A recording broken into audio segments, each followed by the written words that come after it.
Hello and welcome back to Métropole Grid. My name is Andre. My name's Jeff. And thanks so much for tuning in. It is happening again once a year. If we're lucky, we get to do a new tier list, and Elevation has just been out. It's been what, like a week? A week and like 2 days? Yeah, I think so. Yeah. This is fresh, and that's usually how we like to do it. So we've done this before. We've done this for every set. I'm very glad that, Jeff, you can join in once again. In short, in this video, we're going to be going through all of the Corp cards. I think it's like 40 or so Corp cards that just came out in Elevation, and we'll be putting them on this beautiful chart that will make it very clear that in, 9 days, we have a strong understanding of what's going on here in Netrunner. Jeff, do you want to talk about our very scientific 6 level of tier list? Yeah, our 6 levels have been this way forever and will never change and have never changed. So very first up at the top, we have Ban Me Please. These are for the cards that we think are just kind of probably too strong. They're either going to be banned or we think are going to be like on that ban watch list for most of their lifetime. The next step up is Faction Staple. This doesn't mean it's necessarily the strongest card in the set, but it's basically going to go in just about every single deck for that faction, or maybe sometimes for a whole archetype. It might go across factions and things like that. Next up, we've got Archetype Enabler. These are cards, these can sometimes be stronger than faction staples, but they won't go in every single deck. They're going to go in a particular archetype, and they're going to be a reason you want to be in that archetype. They're the payoff and the rewards for playing in a particular style. And then we have an archetype role player. These are cards that you're not maybe they're not the reasons you play an archetype, but if you're in that archetype, you will probably include this card in your deck. Then we have Slots Are Hard. This is a card that we think is cool and interesting, but is probably just outclassed by something else in the list. And then finally, we have the Binder category for cards that we think are not going to leave play from your binder. Now, it's important to note that when we're talking about these cards, we're talking about them in the context of Netrunner standard play. So right now, at the time of recording, this is System Gateway, the Ashes Cycle, Borealis Cycle, Liberation Cycle, and then Elevation. These cards, some of them will have a lot of uses in other formats, be they Startup, Gateway plus Elevation, or Eternal even, or other fun formats that people go and invent. Like I think there's many cards that maybe I don't expect to see any play in Standard, but will have interesting roles in other formats. But these categories are in that context of Standard, and this discussion is going to be very focused on Standard. Yes, standard competitive play, the highest tier of competitive play. We want to be very clear. This is not meant to be gatekeeping. We don't think competitive play is the most important Netrunner, but is the Netrunner that we spend a lot of time engaging with. So if your favorite card shows up on Binder, that's sick. My favorite card can show up on Binder, and that's not like a judgment call. It's just competitive play is its own thing. On that note too, in terms of like context, the amount of experience we've had with these cards, it's worth noting I haven't played all of these cards. This is again like 9 days out from release. Jeff, you are a playtester, so you have a bit more experience trying these cards in earlier iterations or the finished iterations, as much as playtesting is, for what it's worth, different than when the whole thing comes out and immediately people try so many different things that never showed up in playtesting probably. Yeah, there's a bunch of things that I was surprised to see this week. And it's also like something I've been thinking about is like, oh yeah, I played like the final version that I had of like this set as a set of final cards. Like I had for a very short period of time. Almost every card in this list saw significant changes over the course of playtesting. So even though I've been working with cards that are like these for months, numbers changing can impact a card a ton. So while I have some knowledge and expectations, I've already been wrong about several things, and I think it's always fun to. It's been really fun to see these things in the wild. So, okay, before we jump in, I think 3 things to say really quickly. Firstly, about being wrong about things, we won't be, but if we are, regardless, we'll come back in about a month or 2 months, whatever it takes for some good organized play, some competitive events to come up, and we generally revisit our tier list to talk about why we were so correct, or if we are wrong, why we are wrong. So stay tuned for that. That does come in the future. Secondly, we currently do not have a pronunciation guide for these cards, so if words come up and we don't know how to say them, I'll just ask Jeff to say them and he'll do them his way, which is always good fun. And then thirdly, if you like content like this, if you want to just take a second to leave a like on the video, subscribe to the channel, that would be, it really helps the channel. On that note, the second part of this will be on YsengrinSC on Jeff's channel. There'll be a link for that in the description as soon as that's ready, as well as there'll be a link for this tier list, tier maker thing in the description. So if you want to make your own tier list, show us we're wrong, do it for startup, for core. We'd also really love to see that. So don't hesitate to share that. With that, Jeff, do you want to dive in? We have a lot of cards to go over. This is going to be a long video. Yeah, this is going to be a longer one. So buckle up. We're just going to go through numerical value. So the first Corp card in, mind you, it is actually worth noting that currently standard is also kind of wild, and we might not fully understand the standard format because when Elevation just came out 9 days ago or so, there was also a massive rotation in the standard format. So all of the Fantasy Flight Games cards that we've been playing with, some of them for like 7 years, it feels like, they're gone. So the power level of the format, what the expectations are on both sides of the table are totally wildly different. And we are currently trying to figure out how that works. And it's been weird. Do you have any quick, like maybe thoughts to catch people up if they're not experienced this, if they just got into Netrunner? Why are things so different? I mean, so like, honestly, I think it almost comes down to a single Corp card. Feels like it's changed the entire landscape of the game. And this is a little bit hyperbolic, but sure. Rashida Jaheim was like, basically the format defining card in standard.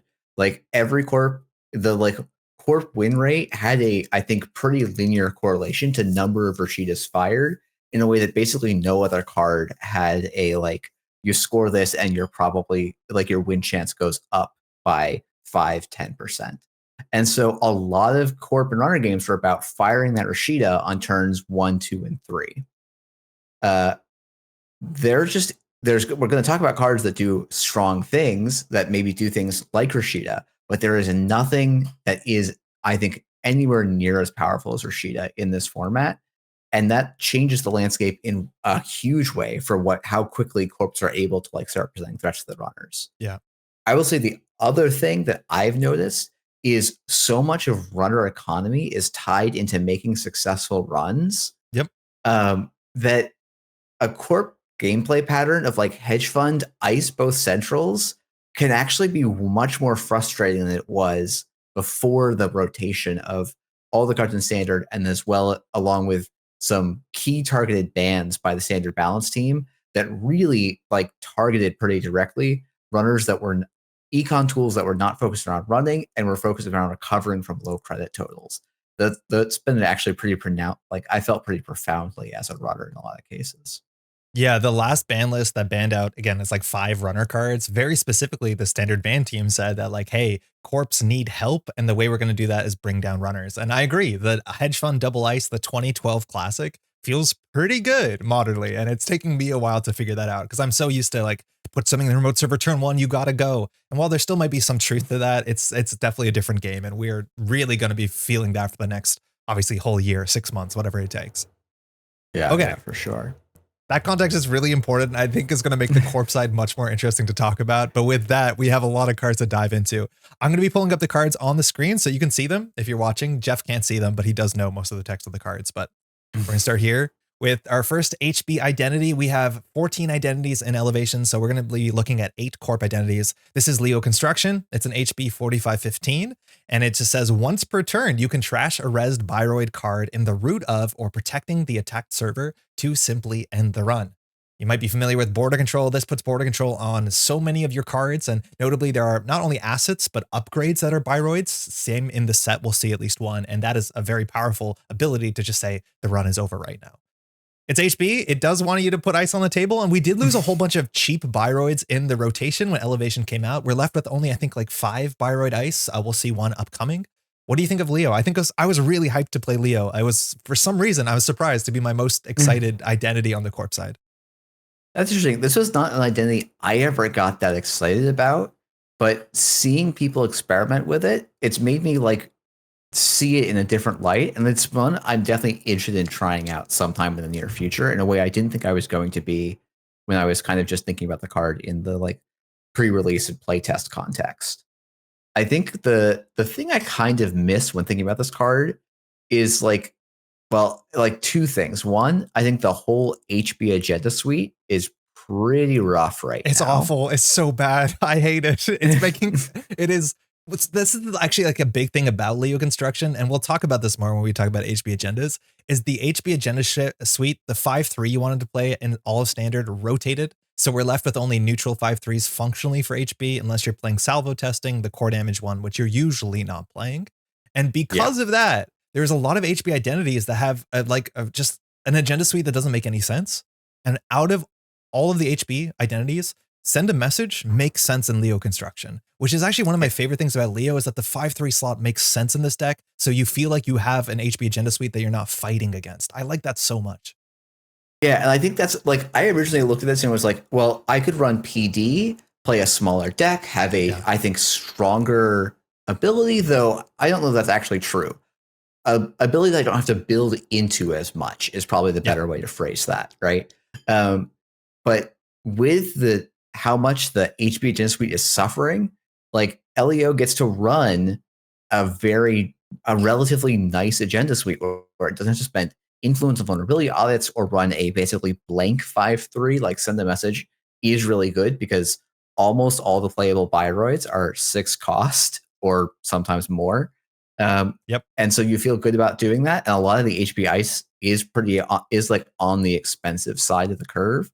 And I think because there is no border control reprint, a lot of runners, like the hard tech that like could in theory dunk on that like runners would be prepared for, like doesn't exist because it's not something that most runners need to be prepped for. And that actually kind of accentuates the power of this idea, I think, in a pretty interesting way. Yeah, you mentioned about running as a big part of the econ on runner side, and we've seen some very powerful run events in this set too. And the fact that you can interact with those favorably, very similarly to Ag Infusion, which rotated as much as redirection sometimes is more value than just a hard end the run. That is a value that I quite like. And I'll be honest, from my Leo games, I don't fire Leo that often. I do think that you can build Leo decks that are a bit more recursion heavy and you can bring back your board state. But at the end of the day, it's also just this effect is something that runners play around. Will they play a run event on R&D when you can crack a 3-cost Bioroid just to stop them gaining 6 credits? Like, yeah, sometimes that's the right thing to do. And that's kind of like Ag Infusion. It didn't fire all the time, but its existence of the identity warps the game quietly on the runner side. I think I like this more than PD because I like having more of a control over the game, and the agenda suite thing lines up better. Is that if I was asked to play PD or play Leo, I'd much more like to play Leo. And I do think I just like that late game inevitability that we can build. And there's still flexibility with Leo and some good cards that work well with Leo in the set. I like this a lot. And I think it could dethrone modern PD.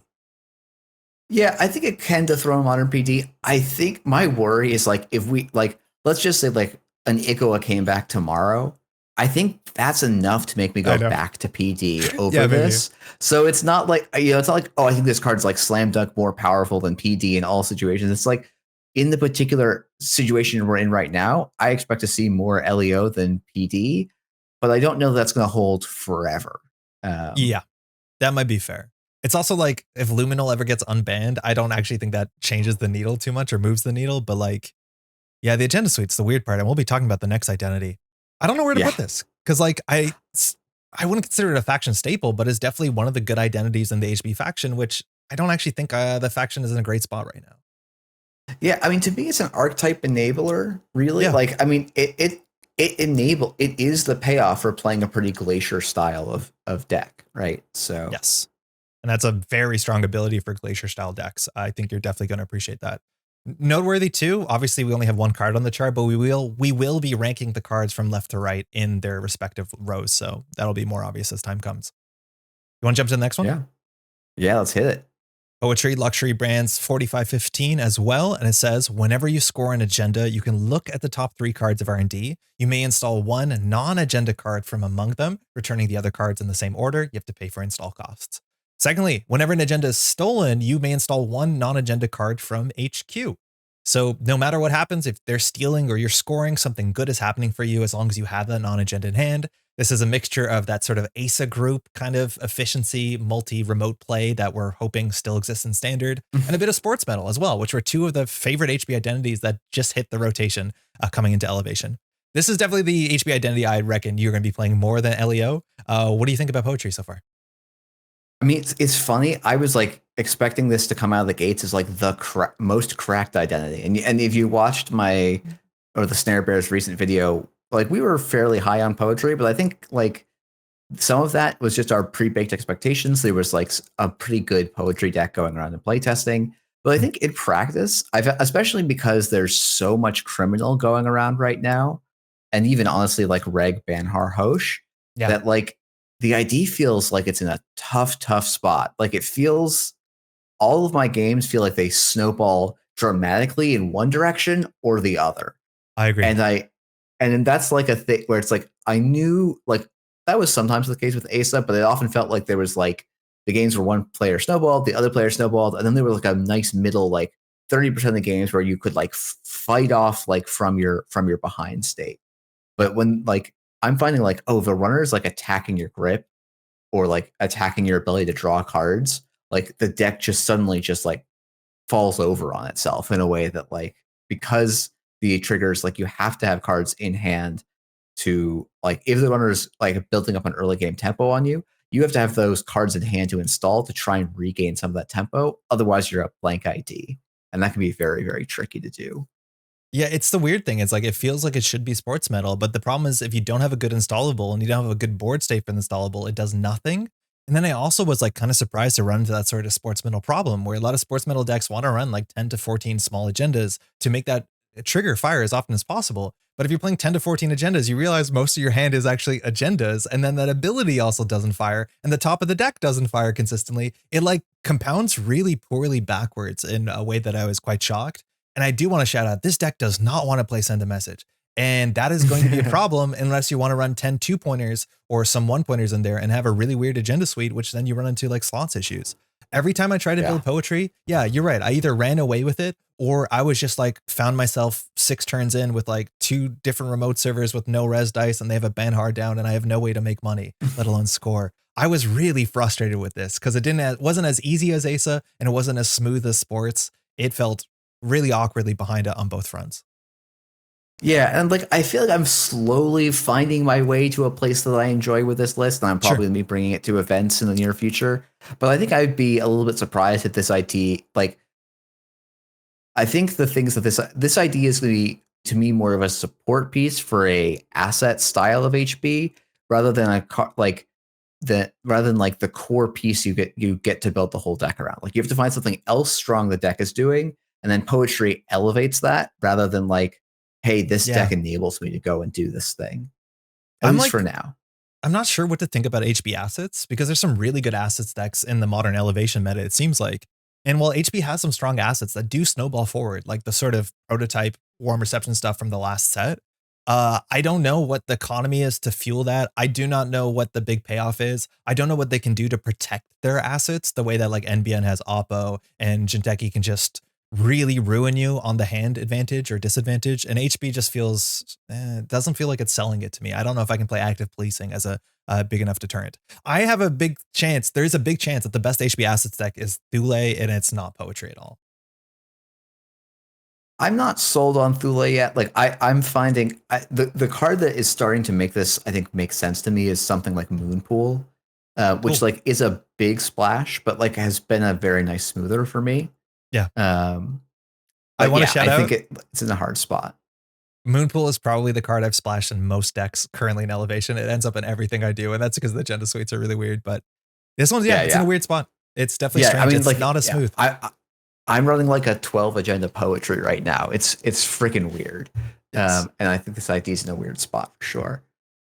I'm imagining role players a bit generous, but not unreasonable. Like if someone shows up with a good poetry deck, I have no doubt they built something really cool and they've tuned it and they got the ratios down. And if it can sing, I think it can sing. It has the text to sing if you can make it work.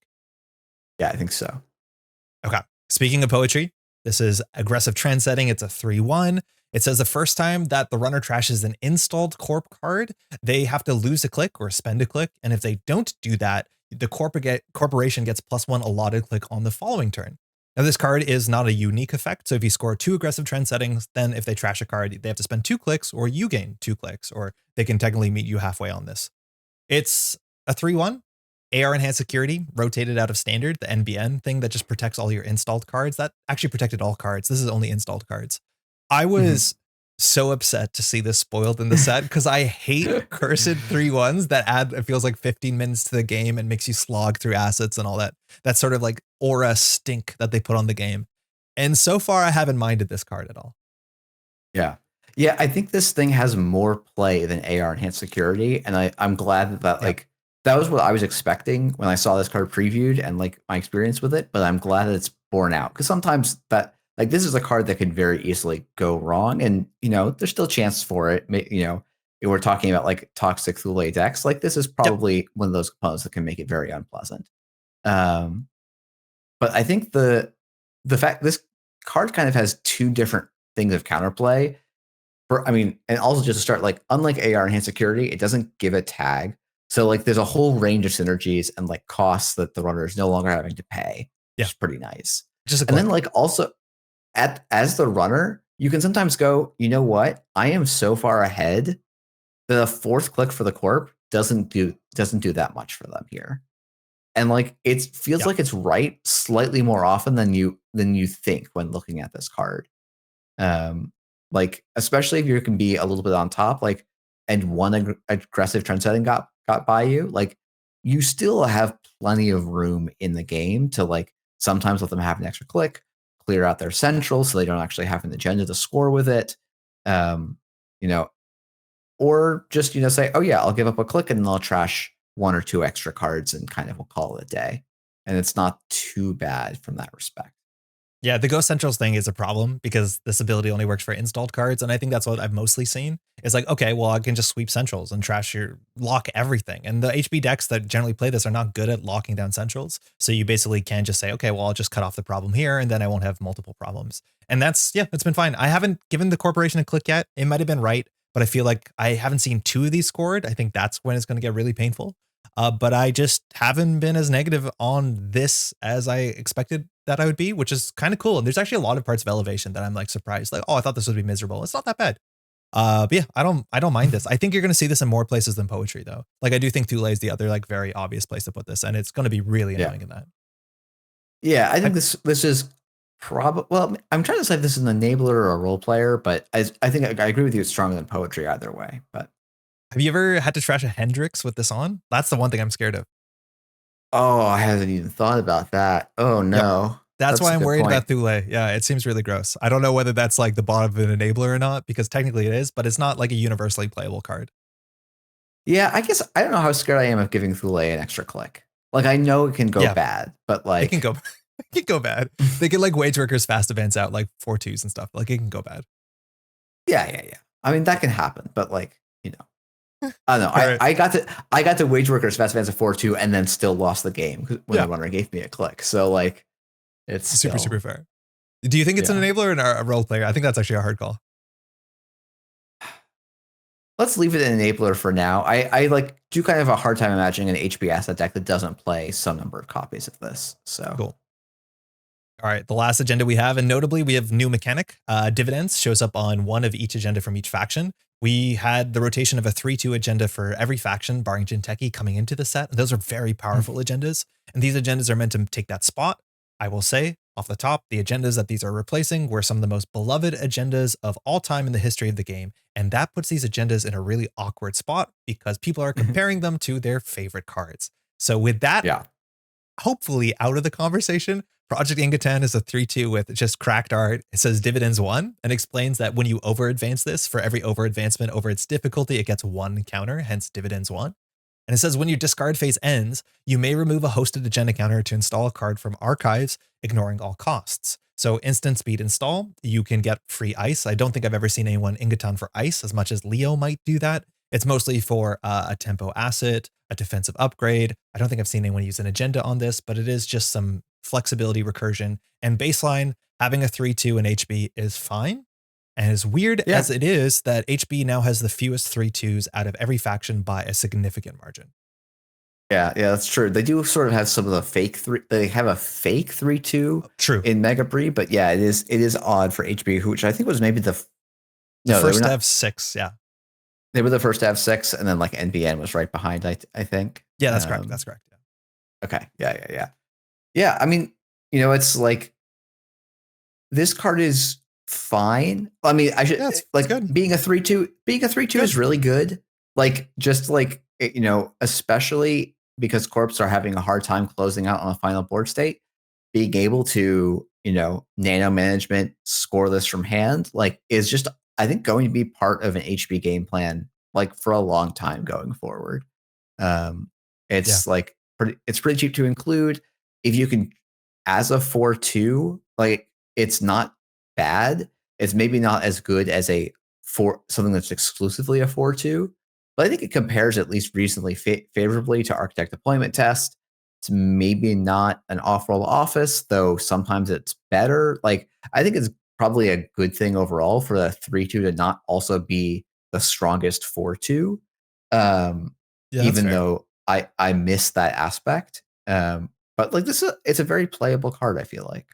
Yeah, that's what I'm coming down to. It's fine. I think there's a lot of decks where I'll build it that I won't put in as a 3 of. It'll be like my weird floating slot because I'd rather play ADTs. I actually really like Architect Deployment Test. Off-World Office is still Off-World Office, which is great. And then like I'll play 2 3-pointers and Inga 10, unless I'm playing some sort of jammy fast advance deck. But in those decks, I actually don't like scoring out a blank 3-2. Like I really want to work to get a counter on this, and I'm struggling to get that consistently in a lot of the more like jammy, poetry decks. That's been hard for me. It's been a money problem, a lot of problems. This is like technically a faction staple. Like I think every HB deck is going to consider this. I don't think it's the most powerful card in the deck by a mile, but technically our tier list is kind of weird. Yeah, I think that's true. I think it's not stronger than some of the things we have than like LEO, for example. But I think this is going. I think if Luminal comes back, this suddenly drops all the way down like to an archetype role player card. Yeah, but exactly. Like because Luminal is banned, I think this is like going to be in basically every HB deck. It's at least one. I want to say that I changed these images to be the full card instead of the top part of the card that it crops. And I do think that was a mistake. This is going to get too long very quickly once we fill in all the things. Well, hopefully it's fine. It's already too long. I can't fix this. Do you want to talk about the next card? Yeah. I can't see. This is Humanoid Resources though. Yes. Yeah, sorry, you can't see this now. So this is an asset, cost 1, 2 influence. It's 1 to trash. You spend 3 clicks, so your whole turn, and then you trash this. To gain 4 credits, draw 3 cards, install up to 2 cards, play 1 operation. 5, 4, 3, 2, 1. I joke that this is an auto battler where you just hope for the best and rip your turn and hope your turn is better than your opponent's turn. This has been a card that is exciting. It's fun to play, and I think it'll inevitably get cut from a lot of HB decks because the costs on deck building to make this fire consistently and hit all the modes, that operation is hard to hit. It's hard to hit. Yeah.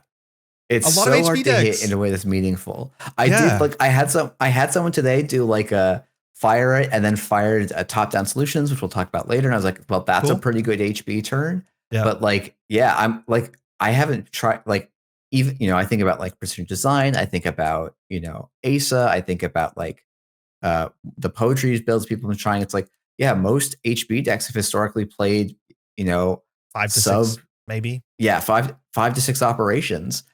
And that's just not a high hit rate for this. And it's like a lot of those times those operations are stuff like seamless launch or fully operational, or like they're these things that you want to play in particular situations. Yeah, seamless is terrible with this. It's so bad.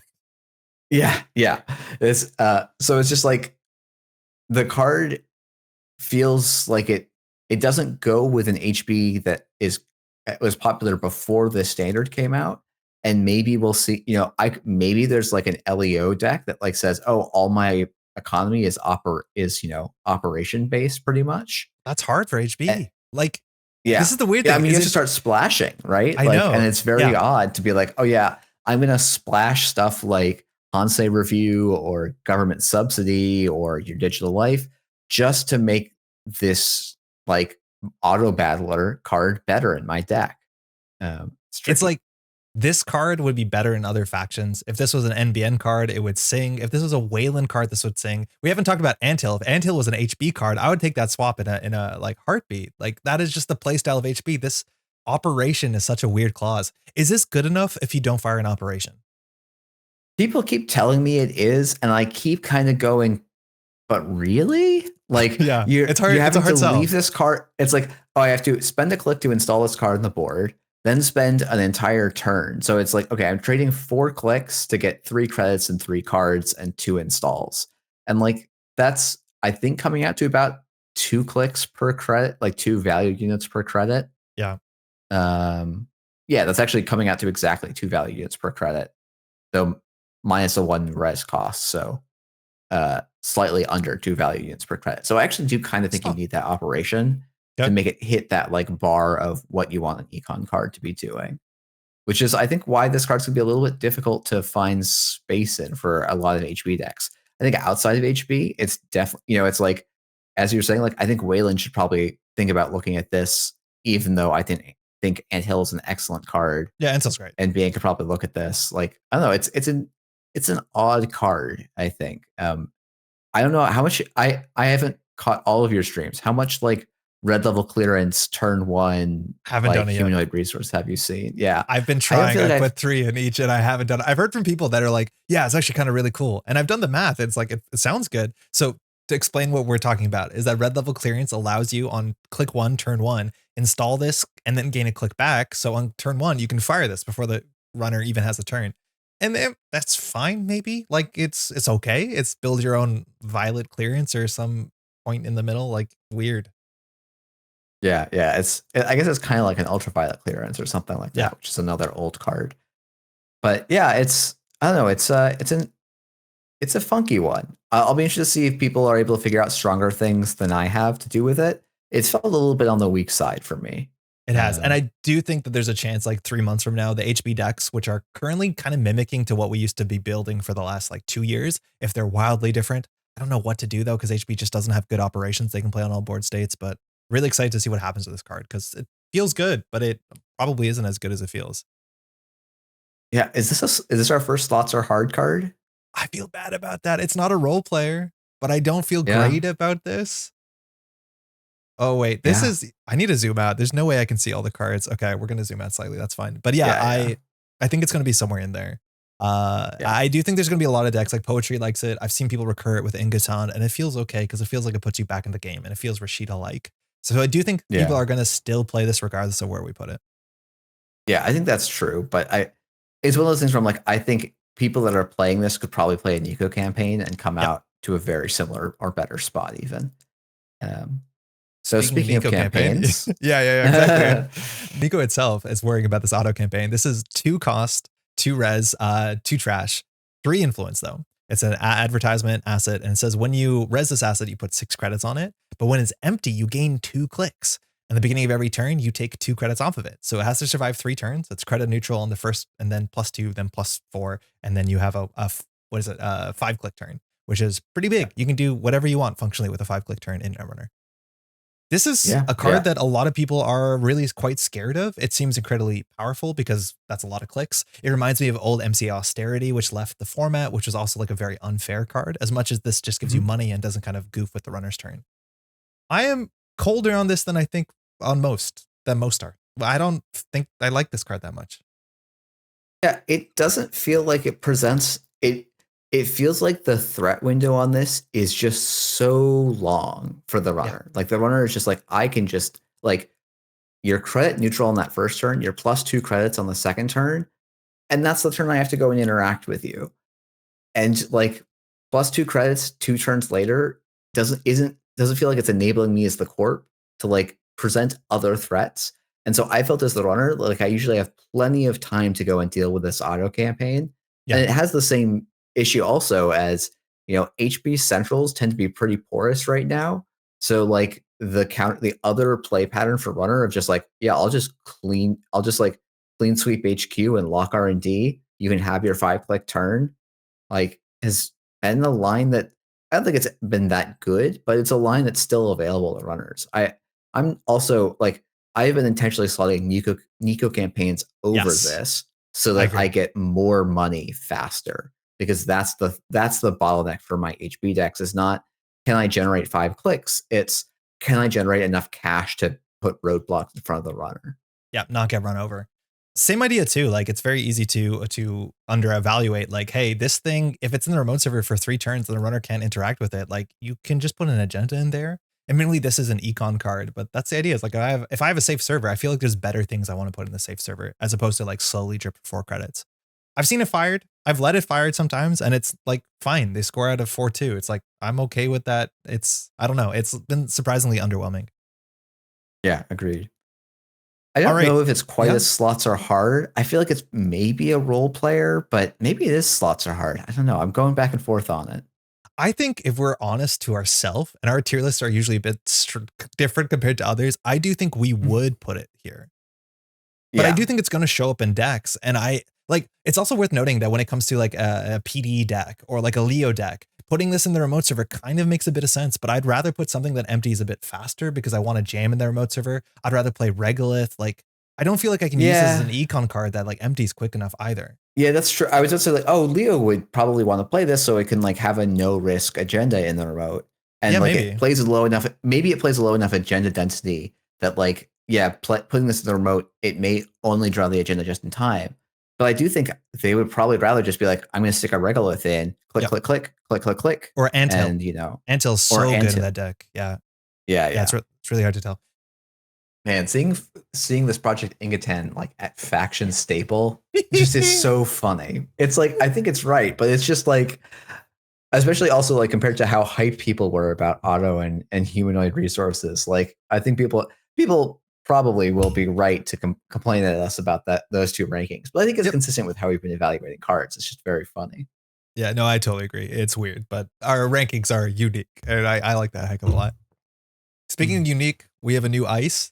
Cheapest Byroid we got, which is kind of important.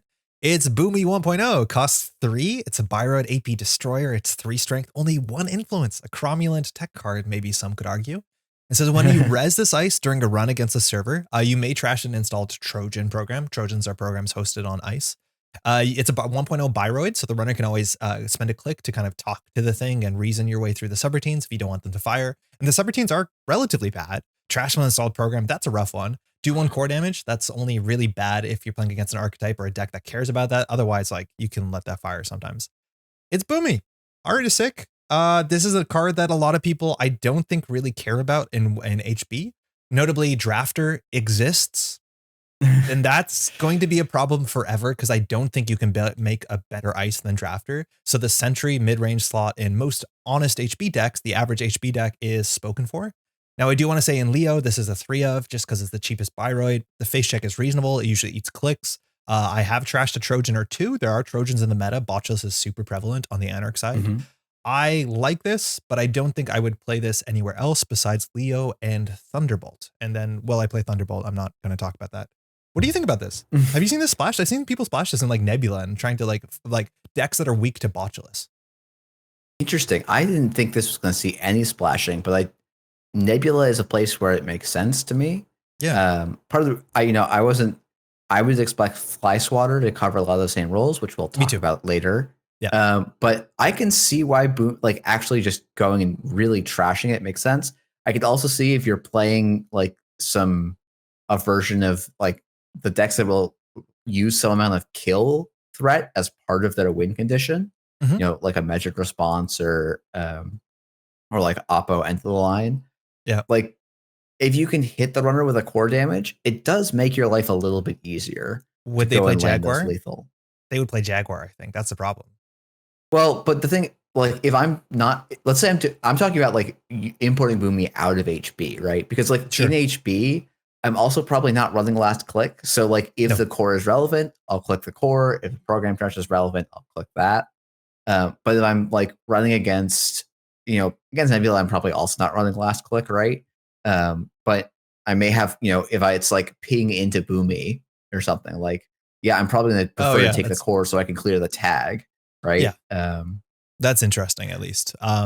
I think a lot of people have scoffed at the fact of importing this because I think people have just written this off as a bad ice. But for what it's worth, like 3 strength, 3 cost, 2 subroutines is really good. It's like genuinely very, very good for cost. As much as these subroutines aren't as relevant as drafters can be, as much as drafters kind of butt on turn 1. Admittedly, this is not great on turn 1 because they don't have programs, so it also kind of cools off in the early game. But I kind of like this, but I don't think it's universally playable. Yeah, agreed. I think that, to me, this is it's funny. This is going to go in role player for me. I think if I was putting it somewhere, like I think it gets above Slots Are Hard. I would probably put it below Poetry. I think Poetry is pretty solid, but you mentioned this is going to be a 2 to 3 of, I think, in every LEO deck. 3 of it's that good. I think just having a cheap Byroid is worth something. And then the more Byroids you stack, it's harder to click through things. Like it's good. Also, like that's the coolest thing about Leo. If they click through your Byroids, well, end the run is now very powerful. Like really, really cool. I like it a lot. Yeah, no, it's very good. I was surprised with how much I like Boomy. Next ice. I think a lot of people are going to like this one a bit better. It's called Scatterfield. It is 3 to res, 0 strength, but it will be 4 strength if it's the only ice on its server. Has 2 subroutines. It's not Gatekeeper, but first one says you may install a card from HQ. The second says end the run. It's also to only 2 influence, which actually does make this a card you could consider, as much as you need to put this in a deck that is going to be making maybe many little remote servers or protecting a certain asset or upgrade, or I don't know, something specific. Yeah. But it is totally a playable card. In HB, the code gate slot and rotation has become a bit strange because Gatekeeper rotated, which was your 3 cost pseudo 0 strength code gate, and that card is or was cracked. This is doesn't feel like Gatekeeper, but I'm not surprised. Gatekeeper was tempo. It was very good in the late game as well. Yeah. This has been this has been the card I put in my poetry decks, and the poetry deck doesn't work. And it's not because of this card, but that's how I feel about it. Oh, this has been one of my favorite cards to draw in my poetry decks. I believe that. Yeah, it's like, I think to me, it's been a very solid card. It like presents just enough challenges. It is a little bit annoying because this is such a Banhar heavy meta. That's been my problem. But, I've sort of gone to you know what? If the runner is playing Banhar, the strength of my ice didn't matter anyways, right? Mm-hmm. And so being a 3 to res card with 2 subroutines, and if the runner calls wrong or ends up having to run 2 servers in a turn, they're both pretty relevant and helpful. So, would I love, are there games where it being a fly swatter or, a quandary would be better? Absolutely. Yeah. But considering the fact that we're the game as a whole is missing an enigma right now. Yep. This ice can land and kind of exploit some pretty common icebreaker situations. And, even, Unity and Buzzsaw and Shibboleth feel like the decoders that I see most frequently. And it lines up pretty well into all 3 of those if it's the only ice on the server. Yes. Which feels like that's trying to enable something. And I think there's a couple enabling cards for low number of cards, high value remotes in this set. That is true. A good payoff for that. The fully operational support cards. I do think you nailed it. Is the problem I've had with this is I haven't had anyone break this outside of Banhar and Botulus in my half a dozen testing games, which has been its own kind of problem. But yeah, I'd rather have a gate. What's it called? A fly swatter there for sure. This is good. Yeah. It's a good card. The weird thing about this is, do you play this in non-horizontal HB? Do you play this in LEO and then you can Mitra it later? Or eventually you trash your Bayreuth so it becomes the only ice, then it goes back up to 4 strength. It's I don't think you play that for that slot. And then you're in a weird space where you don't have any code gates you want to play in HB besides MIC. And then you probably play Fly Swatter, which is kind of ugly that there's nothing perfectly in the middle. This is definitely way more playable than Boomy, and we'll see it in a lot of other places. Yeah, I wouldn't even be shocked to see places like Epiphany look at maybe splashing this, some of the or even Jinteki decks maybe even thinking about this because their low cost code gate slot is pretty bad. I would consider maybe in Oko. I think if you're playing Epiphany, maybe you just play Drafter for 2. I'm not sure, but yeah, it does end the run, which is a unique thing while having tempo. Yeah, I think that's right. Okay, cool. Yo, I'm so interested to hear the conversation about this because it's just biotic labor again. And if you ask me to put biotic labor on the tier list, I don't know what to do. It's nano management. It's just biotic labor. You play it for 4. It's 4 influence. It gives you an extra click and the click back from playing it. It's a card that's been around since 1996, and it's not always been incredibly relevant, but it's nice that it's there. I would say modernly, it's a panic button if you want to get from 5 to 7 points, which can be a problem on the Corp side. It can do some weird combo stuff. It's relevant in Nebula because you can score at a 4-2 from hand. It's relevant with mutually assured destruction combos, which I haven't just seen quite yet. But it's biotic labor. What is biotic labor in this tier list? I mean, it's an archetype enabler, I think. Enabler. I don't think it's not a strong card right now. It's not a faction staple. You're not going to play this in PD. You're not going to play this in LEO. But enabler? I think when you say enabler, I think you're talking about the triple biotic deck, which we haven't seen since 2014 or whatever. Do you think we're there? Do you think you can play that?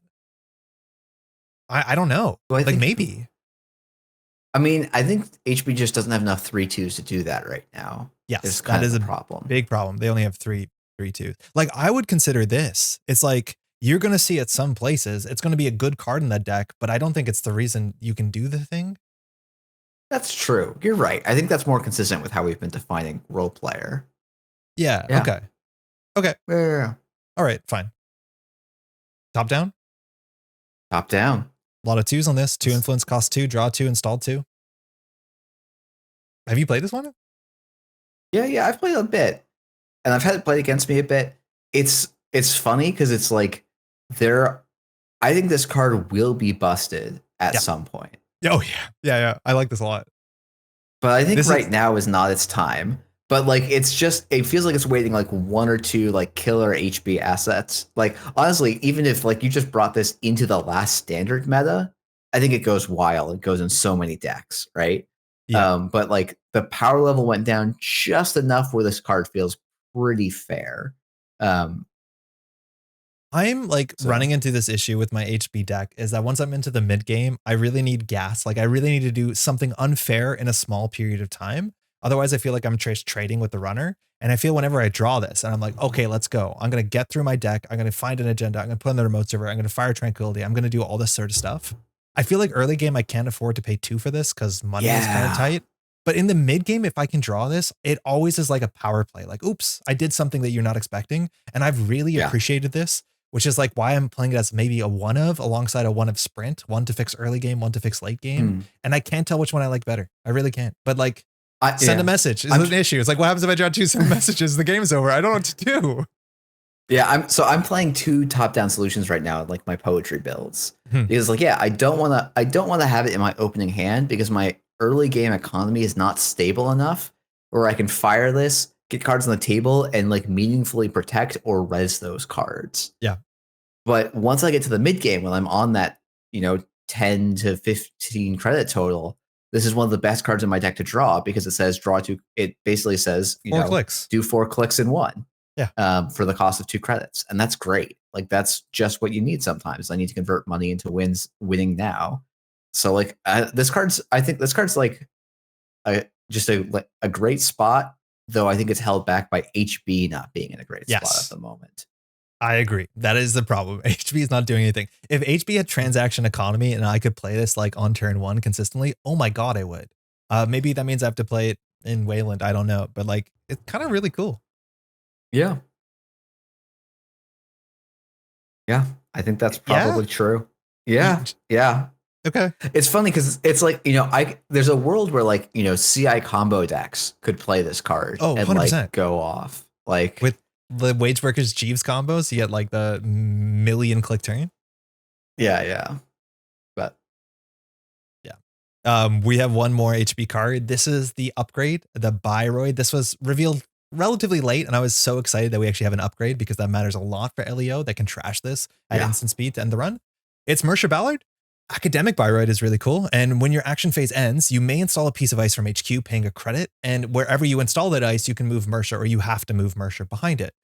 So that is a free click, let alone if you're installing the second ice and so forth, you also save credits, which is pretty nice.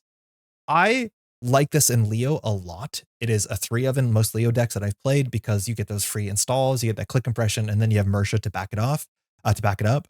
I've seen this played in a lot of weird spots I wasn't expecting because it's 2 influence, like in PD, and you just basically play like an engineering the future, like it's 2012. And like, it honestly feels good, and you need to hunt her down because if you don't hunt her down, it gets out of control. And then I've seen people play this in like, I don't know, op and stuff like that, just to get more cards on the table. And every place that I've played it has made me think 2 things like, whoa, this sort of like slow efficiency game, like we're playing Netrunner from 10 years ago, is kind of cute and cool. And secondly, well, she's done a lot. Like she does so much work if you can't deal with her, as much as like sometimes the corporation still doesn't win those games. This is a cool piece. I like this a lot. It's a really cool design. Yeah.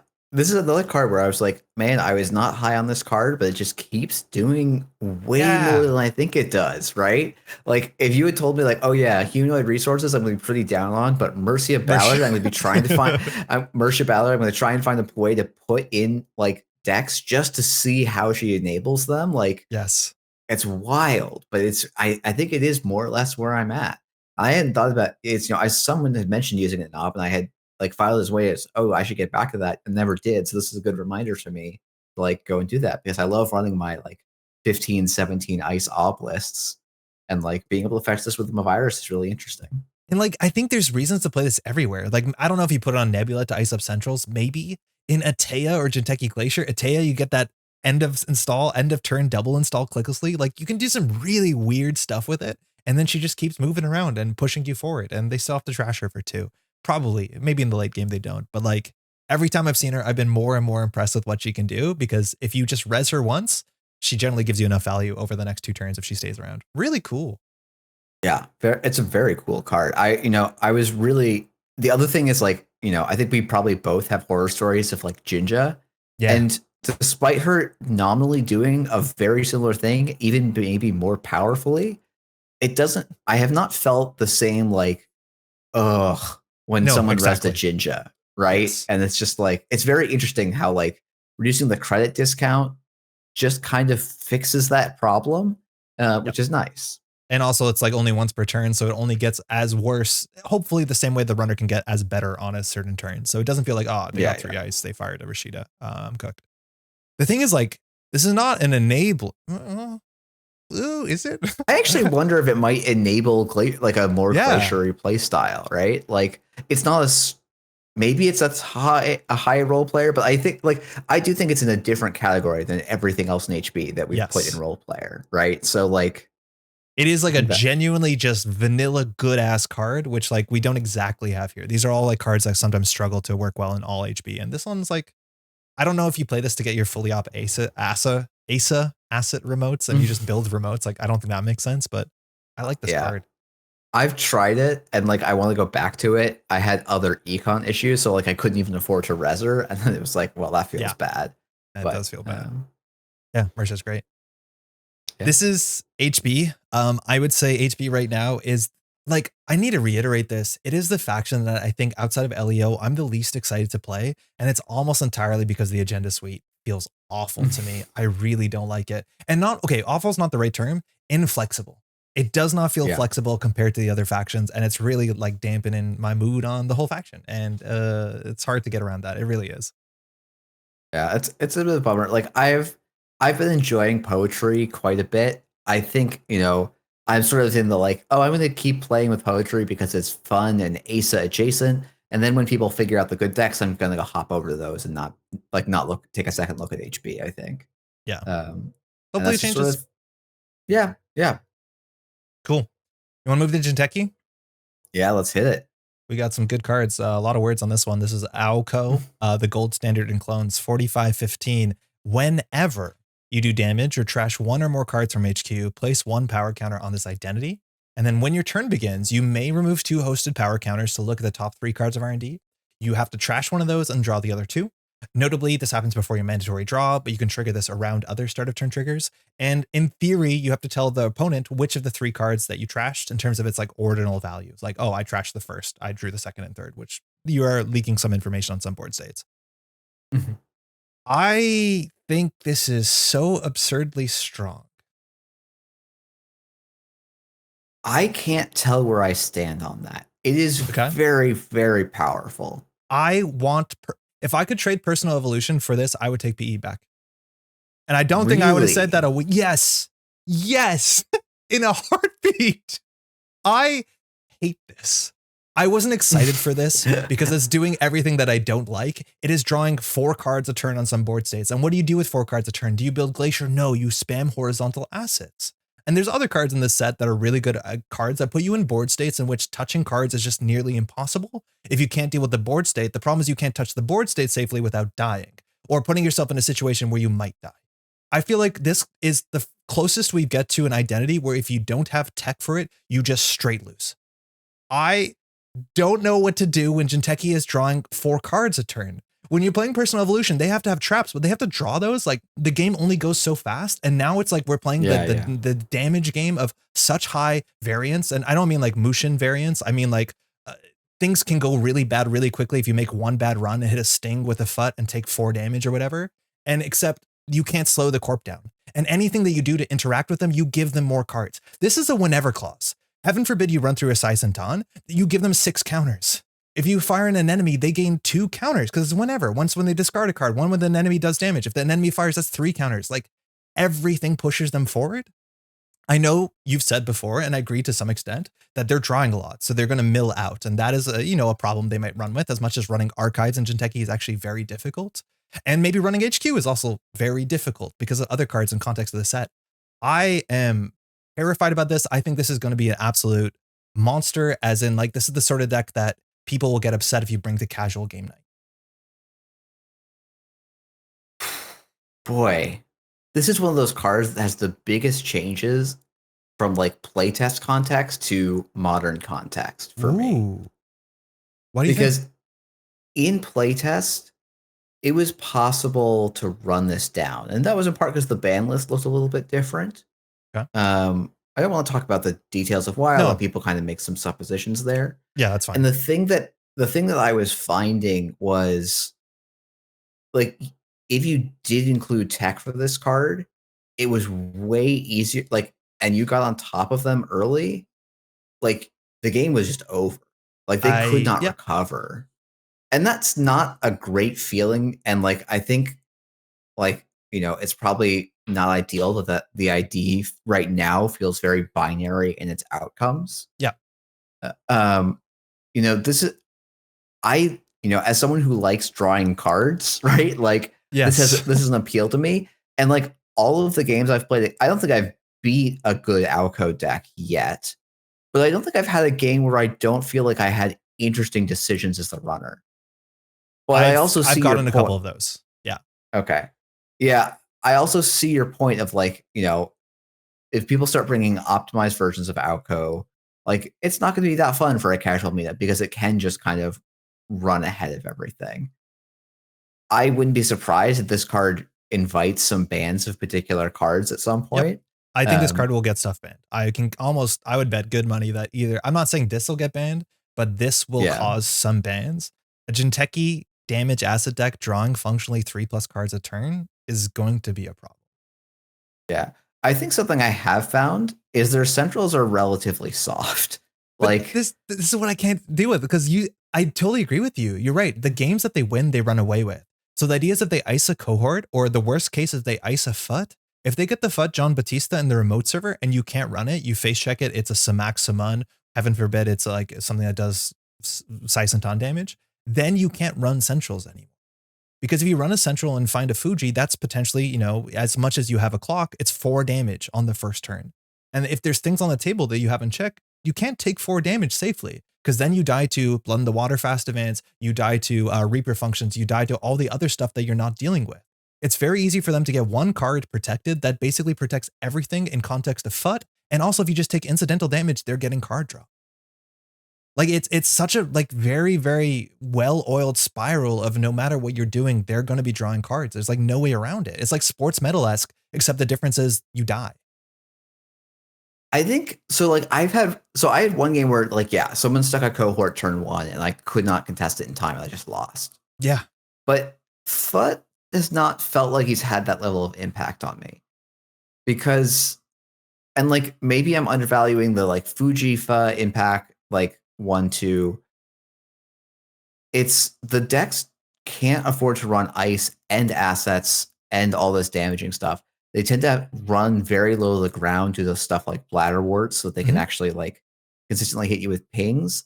And I think that opens up room for exploitation. I don't think it's, I guess to me, the Alco decks feel like they will get like runners will be able to adapt to them.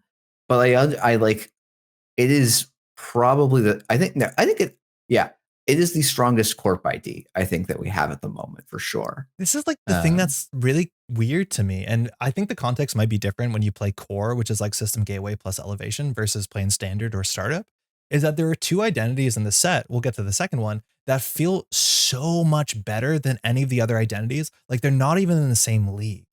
And I don't know if that was intentional. I don't know what it is. It's just like, and maybe these are the decks that are the easiest to build. Like I put together an Elko deck by smashing together 23 of my favorite assets, the worst face check ice and some end the runs. And like the deck was hyper functional immediately.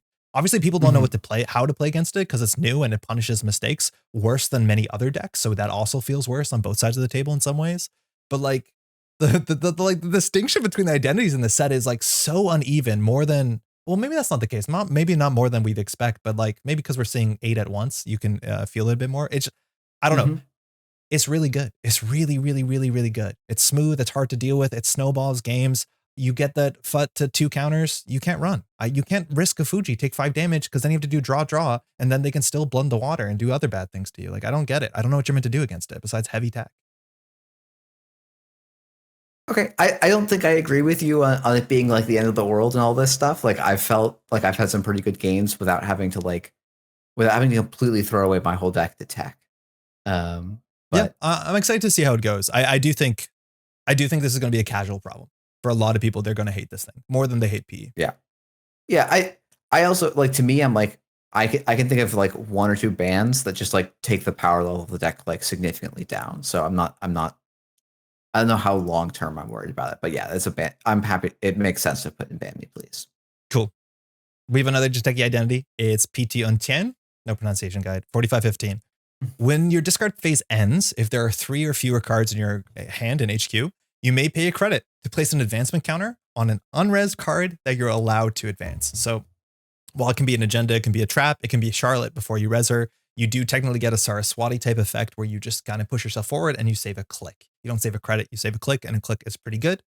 I don't know what you're meant to do with this, whether you're meant to play rushy and just go quickly underneath the nose of the runner, whether you're meant to use this in the mid to late game to just get a bit more tempo and push yourself forward. I've been playing this with lockdown, so like NABD Cordon is a natural inclusion. You also have time to play like a Hyobo precog if you want to and still jam 4/2s. You probably still play La Costa. I haven't tried Advanceable Ice. I haven't tried like Mitosis Traps, as much as I think Mitosis Traps also really work well in Oko. I have no idea what to do with this thing. I genuinely don't. So the thing I've seen the most with this deck has been like rushy style patterns. And to me, that like HB also got like a really good enabler for like the I want to empty my hand and rush kind of archetype, which I think is kind of interesting. Whether that's good enough, like as we were talking about earlier, like HB doesn't have a great agenda suite for like the PD style rush, but I think Jinteki conversely has a pretty good agenda suite for that style, exact same style of game plan now. And so like PT Utani, I could even see taking up that mantle. I think it's a little bit less likely. I think there's A, stronger stuff that you can do in Jinteki, and B, like, how good is the 1 extra click? Arguably pretty good, but it does have some pretty harsh conditions on it. You kind of have to figure out if that's worth it. And like if the runner does catch up to you, well, you now have fewer tools in your hand to kind of redeploy and reset the game state back in your favor. Yeah, I think that's my first thing I tried. I tried Rush, and then playing against like a control shaper, they roll over you once they catch up to you. Maybe you can get the first 4 points. I feel like I've seen that from shaper as like a consistent rule. They just let you do whatever you want on the first couple turns, and then you're kind of stuck. That being said, I do think Jinteki Glacier is in a good spot right now. I just don't know if this is the best Jinteki Glacier identity. It's definitely one of the options if you want to have a bit of early game and then maybe have a bit of tempo in the mid to late game. I've actually enjoyed playing this more than I thought I would, but I can't tell what to do with it. I have no doubt there'll be a good deck that uses this identity. I just have not actually really sure what that would look like. Yeah. I'm not as worried about the Mitosis Trap stuff. It's definitely going to be a thing that's going to happen. I'm going to play against it. It'll be fun. I'll play Hermes. It'll be fine. Yeah, exactly. Everyone will just be playing Hermes Scrim and it'll be all good. So where do we put this? I don't honestly have, I'm really, really unable to tell how good this thing is. I'm like, is this like, I was thinking around nano management. Yeah, that sounds about right. Around there. Yeah. That side? Yeah. That's I think where I was thinking about putting it. So cool. Now, speaking, you said the good agenda suite in Jinteki that we can score out with. This is a good agenda. This is a functional reprint of Nisei Mark II. That's a card that's been around technically since like 1996. It's a 4/2. When you score it, you get an agenda counter, and you can use that agenda counter not to end the run at instant speed, but just to move the runner to the outermost position of archives. And if they want to continue that run, they can continue that run. It is a really cool reprint of Nisei Mark II without like just being as simple as Nisei Mark II. It's really good at stopping runs. It's not good at stopping runs on archives, and that actually does matter in the context sometimes of stopping runs.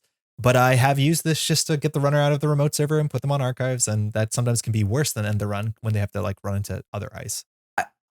I think I would rather have a Nisei Mark II than a appropriate negation, but I know there are people that disagree with me and think it's a strict upgrade. which I think is like, it can't be a strict upgrade, but it could be an upgrade to some people. I think, we were seeing Nisei Mark II played again. Like it had been Yeah. a card that no one had been playing for a bit, and then people were like, oh wait, this is what the Agitator deck needs. And I think Jinteki Glacier has real legs in this meta. It's got a pretty good ice suite, especially for a Glacier style. Yeah. So this feels like it's a pretty solid card. Yep. I think it's really, really powerful. I think you're not going to see it in every Jinteki deck, so it's not exactly a faction staple, but this is one of the biggest reasons why you can play Jinteki Glacier. Yeah. Reasonable? Really, I would put the other side of LEO, I think, but maybe that's too nitpicky. I think, if Jinteki Glacier is good, it's because of this card. It's because of this. That's fair. Yeah. I think that's the way I see it. Because otherwise, like if you don't have enough tools to make them rerun through your ice over and over again, like they can figure out how to get through your ice at least once. That's always the problem, right? Yeah, that's fair. Okay. We have another one. This is again our dividends card 3/2. It's Sericulture Expansion, dividends 1. So if you score it as a 4/2 or 5/2, it gets 1 or 2 counters respectively. It says when your discard phase ends, mind you, all the dividends cards have the same sort of text. You can remove a hosted agenda counter to place 2 advancement counters on an installed card. This one doesn't technically care if the card can be advanced or not. I don't think that actually matters in context. But it is 1 advancement now for 2 advancements clicklessly later, which is a good trade if you want to make these like tempo plays. The same sort of like mid-game push that top-down solutions sometimes can like pretend to be or promise you to be. What do you think of this? 3/2 is fine. Yeah, I think this is a 3/2 that's good. That's pretty solid. And I do think like, if we're talking about the Jinteki Rush game or like semi-Glacier, semi-Rush deck, like this is a card you can score it as a 3/2, but you're pretty happy to score it as a 4/2 because it lets you install a 5/3 and then take 2 other game actions and then still double advance it, which I think is like, it's saving you most of a turn and some credits. And I feel like that's a pretty good, like, it's very easy to like say, oh, that's not, there's going to be board states where that does nothing. But I think there's a lot of board states where that can be the difference between winning and losing. And a lot of, if you are building your Glaciery deck right, like that is going to be, I think this could be maybe one of the most impactful 3/2s. But I think at the same time, it's probably one of the narrowest 3/2s because you have to be playing in that specific pattern where you can make that kind of window matter and happen repeatedly. What I think is really interesting, we didn't bring this up with PTN Chen as much as we compared it to Precision Design because it like has that seamless launch kind of ability put in. One of the big things about HB with seamless launch is that you never advance your agendas. So you betray no information and then suddenly next turn, oh, it was an agenda. And the difference between PT and Sericulture is that you are kind of showing this is an agenda. And while we have Charlotte Casador in Standard, which is the other card you'll be advancing consistently in Jinteki, I do think the fact that you're saying there's a thing here now, you're less in Standard, I'm guessing, counting on the bluffing context of that, and more so just saying, I know you can't get in, I don't care. Do you think you bluff with this? I don't think you can. I will say, I don't know if this is real or not. Yeah. I have been hit by more than one Urtica Cipher by different players with this card. In Glacier? Yeah. You just and splash you ran it. 1 or 2. You splash 1 or 2 and you're like, can you get in? And like, if the owner doesn't bite, it's pretty bad, which is why I suspect it's probably not real. Like install advanced Junebug was in a remote server was never a consistent play. Urtica Cipher is like much more resilient than Junebug for reasons I don't understand. But like it's not, when you have Charlotte, that's probably just a good enough backup to bait because like, you're set basically get to trade that click and a credit for 3 credits, which is just slightly above rate. And if they don't touch it, you get a card, 4 credits, and another 3 credits, which seems pretty good. Off-world office. Yeah, you get an off-world office plus a card. So I don't know. I think the card's fine. Like you probably aren't using it to bluff that often. No, I don't think it's. I don't think it has 0 bluff interplay either. And sometimes in these Jinteki decks, there might be situations where like, oh, the runner's going to wait till after I score so that I can't commit all my resources to protecting things so they can blow up the La Costa or whatever. And sometimes that can be a reason to put cards like Urtica in those rush decks. But I think that's unlikely. Yeah, it's so hard. Figuring out if they can make it into the remote server, like it's really good if they can't, if they do, but it's awful if they can't. This is a really weird one. It's also definitely worth noting in terms of context that Jinteki has 7 3/2s And I do think Atea can be a legitimate fast advance deck with the click compression to install other tricks. That's a good point. Like there's some weird things you can do with 3/2s in Jinteki, and I do think that their blank 3/2s are still blank 3/2s. Longevity is nice for those sort of decks. I don't know. Like I don't think it's a faction staple because it won't show up everywhere the way that Ingatan can just fill up everything. I think there's a bunch of Jinteki decks that won't play this, but there's not that many HB decks that won't play Ingatan. Well, so I was wondering if it should be in role player instead. Oh, I don't know. I think if you're playing fast events, you need this tool. Oh, you're right, though. I was going to even maybe put it. Yeah, I was going to put it to the right of top-down solutions as well. That might be our HB bias showing. That might be our HB bias. No, I will say I have seen quite a bit of top-down solutions. I've seen no sericulture expansion. Okay, that's fair. Yeah, it doesn't show up everywhere, the Jinteki. Like, I don't think it shows up in Oko. It shows up in, like, some of the Glacialists, and even there, not all the time, because you have other slots. Yeah. Yeah, that's fair. I like that. Did you think you were safe? We have the Bite. It's a snare. It has snare text on it. It has different snare art from Cat. It's great. You thought you were safe. It's like, where do you put snare? Where do you put biotic labor? I honestly, the hardest ones to put for me. It's like, in context, snare feels less relevant than ever. Strangely enough. Yeah. Like, maybe it makes sense in Bangin, but makes sense in Bangin is like not a great place to be. I don't know where snare makes sense in 2025 anymore. I don't either. I think, this is one of those cards that I think is like it makes sense in a new player, in like a core product, just so because important. it's such I mean, not even more so than strategically, it's just like a very strong emotional card for everyone, right? Yes. So like I get why it is here. Yep. But competitively, I mean, if it's me, this is a binder card. I think realistically, this is a slots are hard card, but yeah, I do think that is actually a fair bit. Like, I do think there are some decks would want to play it. Like, would Oko play this? I'm not convinced because it is 4 credits and you have better cards to play. It works with the game plan, but I do think you're right. It's skirting between slots are hard and binder. I feel like if we snare a binder, that's pretty hype though. That's fair. Like, I don't know. Yeah. That's fine. Well, that if you disagree, you can get in the comments, as they say. It doesn't make any sense in context of the format right now, but like it's always good to know that it's there, and I will lose games to it. Jeff, you will lose games to it. Everyone loses games to snare. Doesn't matter what you're doing. Yes. Yep.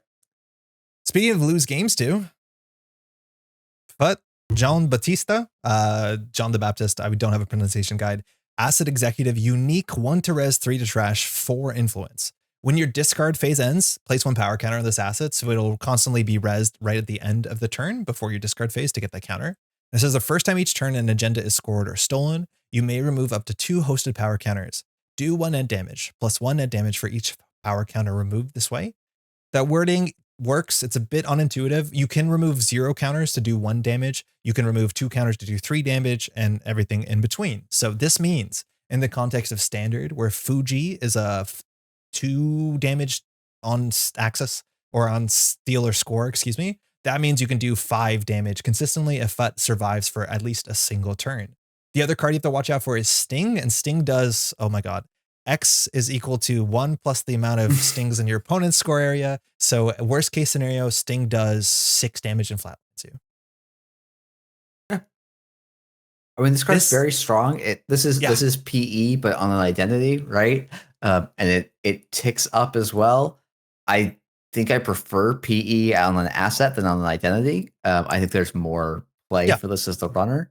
I also think the once per turn is relevant. Very relevant compared to the multiple times per turn of PE. You were talking about this a lot in Alco, and I think it is definitely quite strong there. But this is a card that it's definitely an archetype enabler, but it's not a card that's it's not a card that I'm dreading to see a res just yet. I have gotten to that point relatively quickly. I believe when I started playing, I was like, yeah, okay, cool. That's on an asset. That's cool. I can deal with it. And we've seen cards like that, like Urban Renewal, which you have, a shelf life to deal with. The difference that I found with Urban Renewal is that you can still play Netrunner. In the context of the speed of Oko and the problems it can put on the table, this actually turns out that in my experience plays differently. I think this can easily be another 50-minute aside. So to keep it simple, the idea is like, if this doesn't get trashed for a single turn, so say that you're not playing pinhole threading, you can't get into the remote server, face checking is scary. Once this gets 2 counters, you're at a really bad spot, because that means you can't run archives because you will flatline. Unless you spend most of your turn drawing up, you can't run archives, because if there's 2 agendas in there, one's a Fuji, maybe one's a Sting, the game is over. You can't really afford to face check that easily, because if you face check through ice and take damage if you don't have your breakers, and then you touch like a Fuji, that's 5 damage. And so you're probably, unless you're playing Steelskin Scarring, if you're an Anarch, you have to spend the rest of your turn drawing up and then not contesting the board, and then Oko also like ticks forward, and then you're further from the FUT.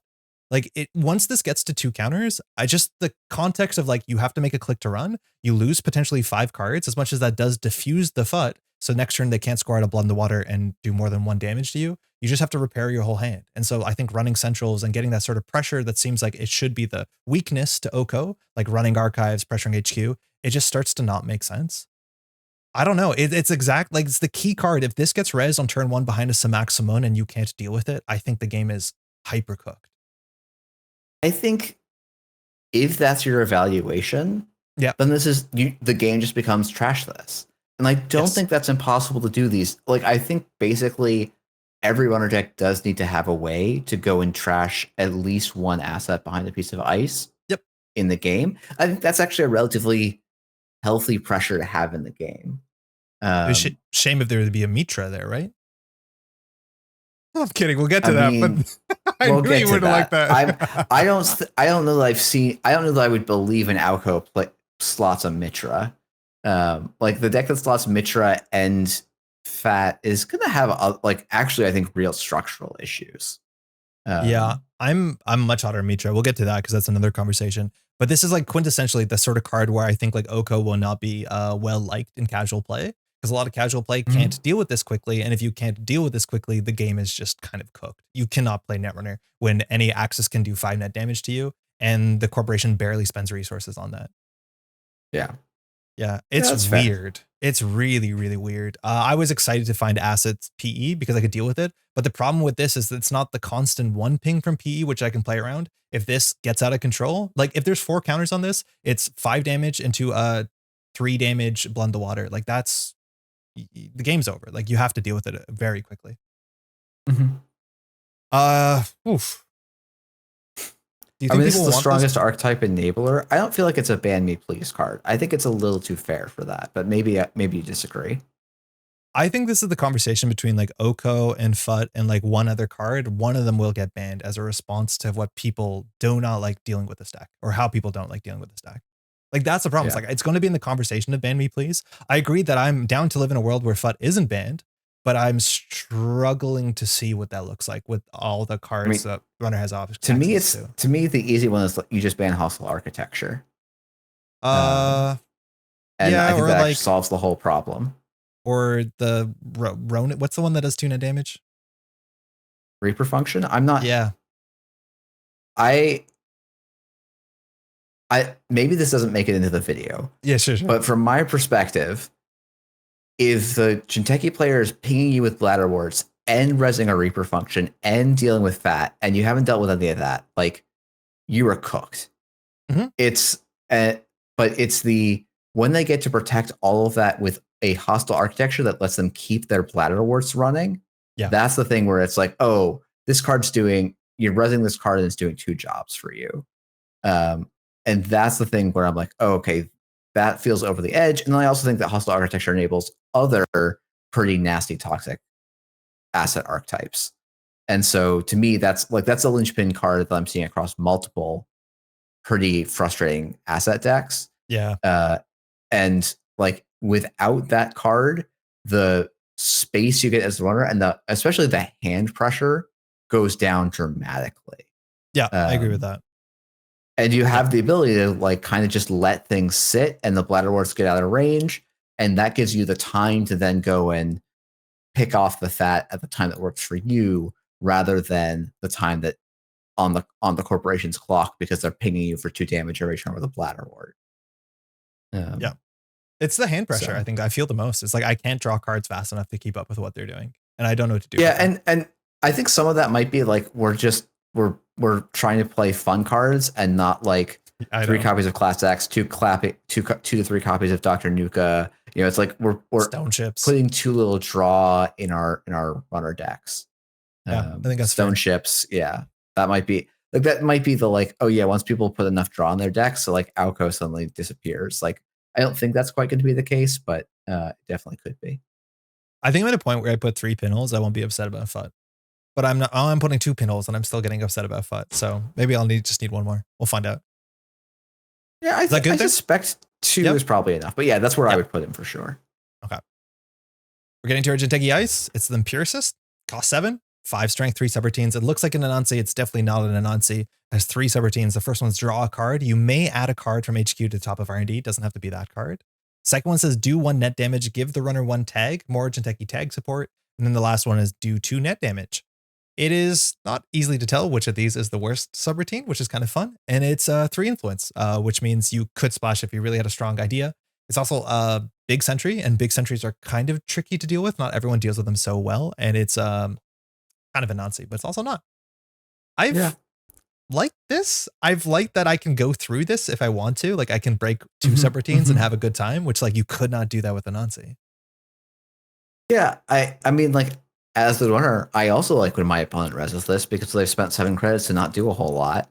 Yep. I don't like I've also as the runner felt like I did have to break this because the damage was, relevant against Jinteki. So I guess points to that. It meets that minimum of ice.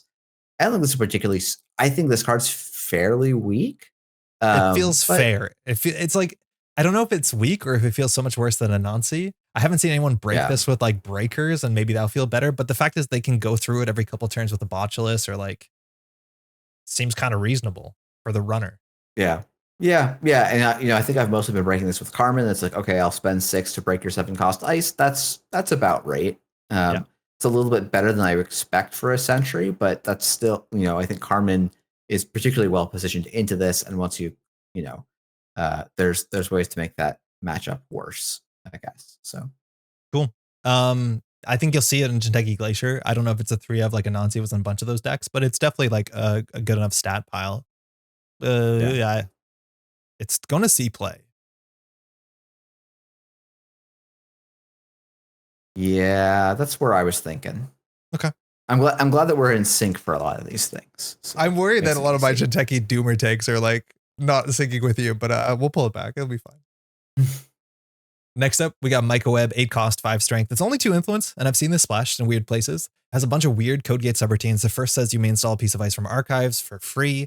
Then you may res an installed piece of ice, paying 2 fewer, including the card that you just spawned. And then you resolve a sentry subroutine, and then you can resolve a subroutine on a different code gate. Both of those have to be resed, of course. This is very expensive. It is like temporally situational because you have to have all these subroutines ideally be relevant. In a lot of board states, that's not obviously true. This is your worst ice to draw in your opening hand. I've been really interested because I've seen this in a couple weird splashes. Like people want to splash this in LEO. I've seen this splashed in Nebula. And in all those cases, I'm breaking not all the subroutines, but always different subroutines, which has been like a little fun puzzle. Like on this board state, they don't have any res code gates. So I'll just have to break the first one and the second one and not care. Like that's kind of neat. I don't think I've seen anyone fairly break this. I think I've just seen people like, well, actually, no, I've seen people Unity through this, but I'm not excited to play this. Yeah, I'm not excited to play this either. I know there are people very excited to put this in decks, and I encourage them to try and do so. But this is not like, especially when you have Vampira Nasa and a Teeny in faction, or no, Teeny's a Sentry. No, a Teeny's code gate. Teeny's a code gate. Yeah.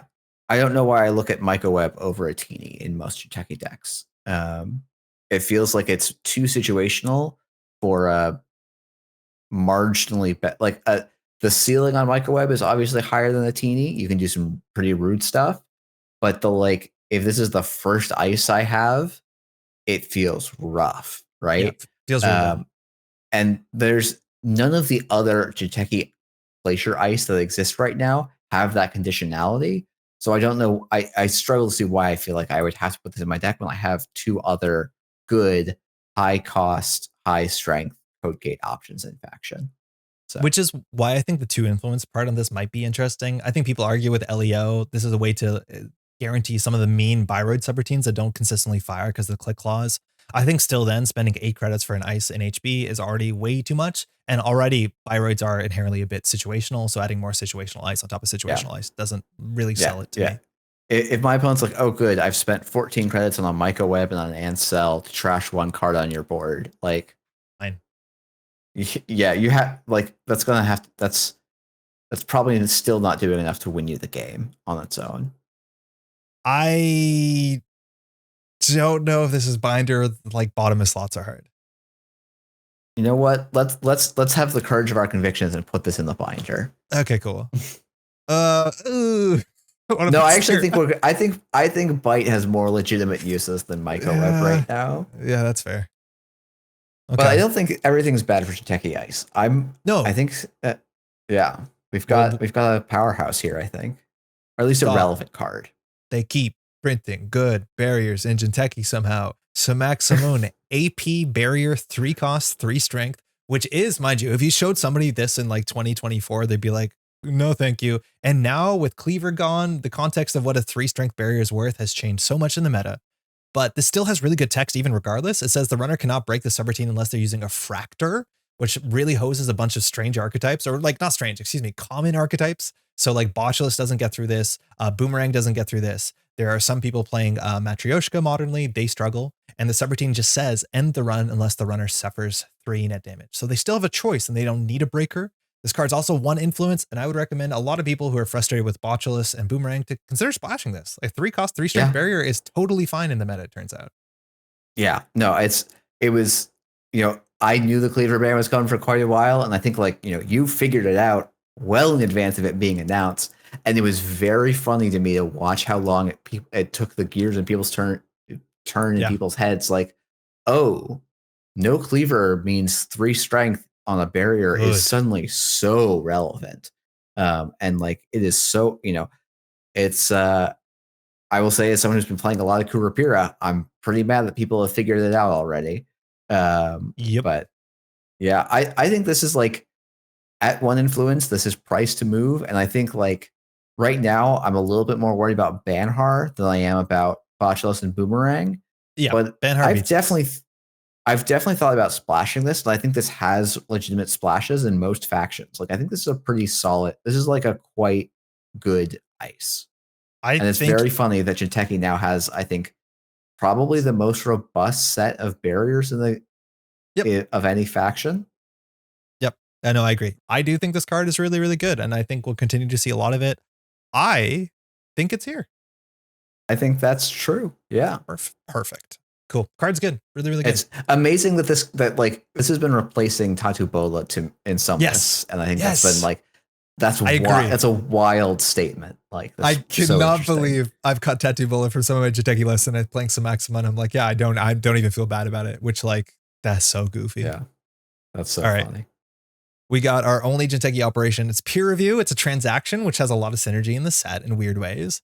It says reveal all but 1 card in HQ. Mind you, it costs 4 credits to play this. Then you gain 7 credits, so you go up 3 credits. And then you may install a card from HQ in the root of a remote server. So not ice, it can be assets, upgrades, and of course agendas. It's only 2 influence, which is technically slashable. I want to totally shout out this card is kind of a reimagination of the old Celebrity Gift, which was the reveal your information card. And because of that, I've always played this on click 1 like an absolute weirdo, which is like strictly wrong. But that's what you used to do with Celebrity Gift. You like click 1 and 2 Celebrity Gift, install a card. And now I'm like, dude, what are you doing? I'm playing this so poorly all the time. I haven't seen this one a lot. I do think in context of like cards like Plutus, I do think Atea fast events actually might be a real thing, and this will matter for that. I haven't seen this as like an honest like economy card, the sort of like mindscaping slot where it's just a bit of smoothing in like a Jinteki Glacier deck. I don't think I'm sold on that.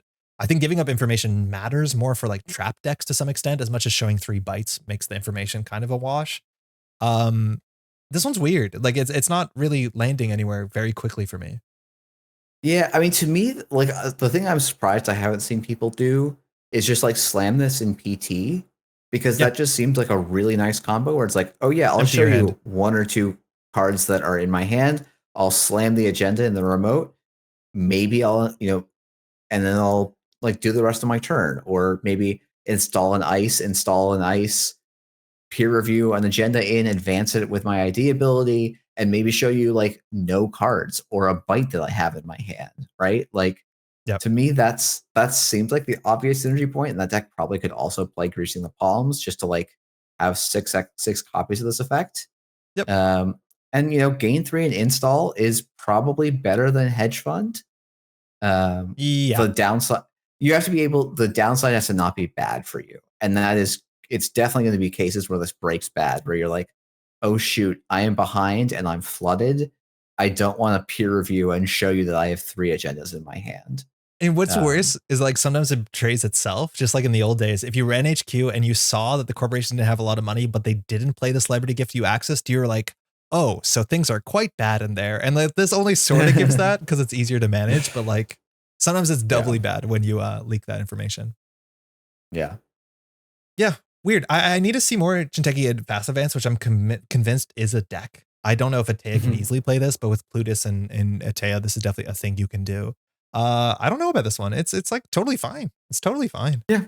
Yeah. I think it's like, I think you could make an argument for slots are hard. I think you could also put it in archetype role player. I think it could. I would do role player. Yeah. I'm going to do like that. That's where I was thinking too. So cool. I know I feel like I'm like, oh, people are just gonna say Jeff's saying that, but no, like it's you are actually calling my shot every time. So we've done this for a couple of years. Yeah, okay, that's good to know. It's weird. Yeah. It's like I do think the way that we think about the game is relatively similar, which is like kind of strange to some extent. I know we're in the same testing group, but like there's still a lot of dissenting opinions in a group. But I think this is okay. If people are gonna say that we're thinking the same thing, no, it's Mitra time. Welcome to Andre's personal nightmare problems. It's Mitra. It's a 0-cost unique upgrade. It's only 2 influence. It's 3 to trash. Those are good numbers. When the runner approaches a piece of ice protecting the server, you may trash this upgrade. If you do, you gain 3 credits. That can be all it does, and that's okay. But then you may swap the ice being approached with a piece of ice from archives or HQ. Notably, swap means that it goes into the same position. It comes in derezzed. So when you put the card in, it always will come in derez as much as you can swap a rezzed or derez card. If you swap from HQ, you trade the cards. If you swap from archives, you trade the cards. So the card that you swapped now goes into archives. Archives ice goes onto the top of the table, which means if it was face up, they'll know what it is. If it's face down, keep your secrets. Swap is install. That matters for Atea. That's kind of cool. As much as Atea decks, I haven't been spending the time to test because I've been playing the new identities. I don't like this at all. Because the way that it opens up the problem of how you're meant to evaluate Netrunner board states has now wildly shifted. The idea is that if I have something in a remote server and a rezzed card, I think, oh, that's a Tattoo Bola, or oh, that's a Samaxamon. I'm going to run with my Fractor. And the fact that that ice can immediately become anything in the game is a widening of the puzzle in a way that is incredibly vast. That makes deciphering board states as for 2 influence, and Mitra will show up in other identities. There are some obvious good use cases for Mitra without having to do like ganks in places you don't expect. That just opens up the puzzle to a point that I'm frustrated with because it makes it very hard for me to decipher what's going on. I think there's so much. Yep. Go ahead. Yeah, I agree. I'm frustrated with that part of the gameplay pattern too. I think like ideally to me, this should only be able to work on unrezzed ice. So it's the same puzzle. It's just like, a little economy boost and the Corp gets to make a little bit of a I don't like counter decision to what my board state is. I think I would still prefer that effect didn't really exist at all. But, I do get one to give some juice to Corp ice game plans. The like turning a thing that exists into something else feels in a instant speed way, I think is a pretty feels bad for the way that we have played Netrunner historically. That said, I'm not as worried about this card like blowing up the meta. But this is one of those cards where like I could definitely see myself being wrong. I'm just not been convinced that this card is actually that strong most of the time. Do you know what this reminds me of a lot is Ganked. And luckily we don't see Ganked, but I find Ganked to be a pretty objectionable card too, because it builds situations in which you can just lose the game functionally in ways that you don't feel like you have a lot of agency and you can't honestly see it coming a lot of the times. We are lucky that Ganked is not either in a tier 1 deck or we've discovered a tier 1 deck that Ganked is good in, or that it Like, it doesn't seem like something you should do. But I feel like Mitra, and while there are some genuine, very good use cases of Mitra outside of this like doomer space, it's the same kind of thing to me. It's like if this starts to show up everywhere and it becomes a problem, I will hate this. But I'm hoping that I don't see it because the use cases of it are something you can see kind of coming and maybe you can get prepared for it. How do you get prepared for this? Play Baz, play Madani, have Simulchip, have all your breakers installed. Have your Sentry Breaker out. Like I think the funny thing is like there's not that many code gates that are going to win the game off of one fire. There's not any barriers that are going to win the game off of one fire. If you have your Sentry out, I think the ceiling on the Mitra is a little bit low. That being said, the use cases of Mitra that are genuine good use cases do exist. This card does show up as in a Leo deck to get your Biroids back from the bin, trading your other cards. The fact that in Jinteki Glacier, you can gain 3 credits and goof up an installed Botulus without purging, reset your Fly Swatter, move some ice around, get your Anemone Fires. Like, that is very, very good and very hard to see coming. And for that reason, you are going to see Mitra. It's just a good card. Yeah, I think that like I'm also a little sad that it gives like if you had any hope of playing, you know, Arasana again, like if this card becomes popular at all, it's just like, nope, you don't get to anymore. Like it's so easy to dunk. Yeah, you can respond to it because they move the icing approach. But yeah, if your stuff is on that and they just return it, it's really rough. I was playing this the other day in Thunderbolt just to reset my Thunderbolt abilities and throw 8 strength Stavkas at my opponent. Is it good? Probably not, but there's going to be weird things that you're going to get blown out to that you'll have no good way of interacting with besides playing safe. Now, you said I don't think there's a spot for this in Oko. I honestly do. And I do think if Oko can have 3 different, like, end the runs, the fact that they can get one and end the run or threaten a Saisenton or threaten an enemy, like, I'm an Oko plays doomer. Like 6 ice, 6 to 8 ice. It's not going to play a Mitra. You should play more ice in your Oko deck. I think making the runner not able to contest your thing as soon as possible is super important. That's been from my testing so far. I do play 10 ice or 11 in Oko and like a lot. But regardless, I'm not going to convince you on that. That's fine. This card, I don't like it. I don't think it reminds me of Marcus Batty. Very much worth noting. It reminds me of a card that just breaks a fundamental tenet in the game. And Marcus wasn't a huge issue. Yeah, no, I agree. Like Marcus, it is to me, Marcus Batty and Gank are great comparisons where I think they are cards that I think were not, if it was Jeff Design's Netrunner, those cards wouldn't be in it, right? I think it does break some rules of Netrunner. I don't know that I'm like, this is not in the Ban Me Please. This isn't a faction staple. I don't think this is an archetype enabler to me. I'm not even sure if it's really it's probably a role player, but I'm not sure how strong of a role player it is there. Hear me out. Politically, let me put in Ban Me Please. I've been on the soapbox for so long. You gotta. People are expecting me to dunk this in Ban Me Please without asking for anyone's approval.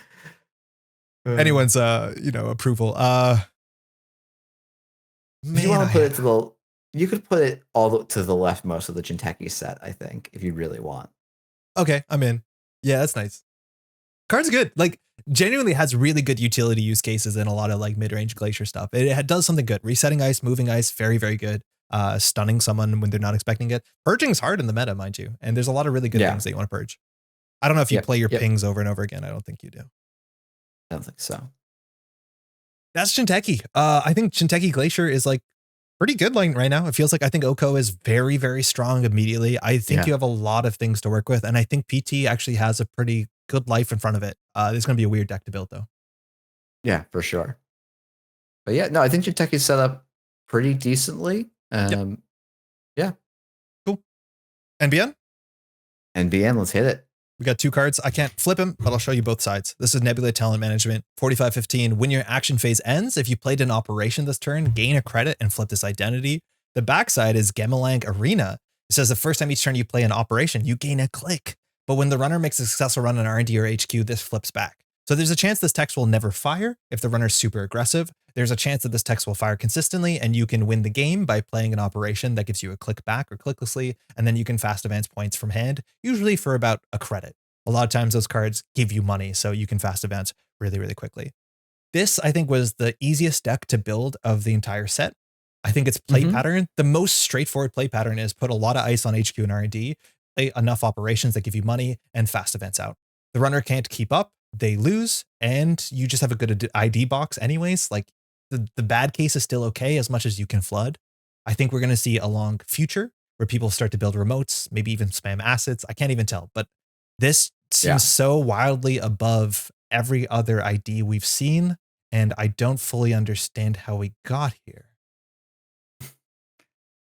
Yeah, I mean, it's funny. I think I have a pretty strongly winning record against that style of deck. Not a perfect record. You play Criminal with Chesva. Yeah. Red Crim with Chesva, I think, just kind of dunks on this. I agree. And like, that's not great that it's like, oh yeah, this one archetype has to exist or this deck becomes a monster.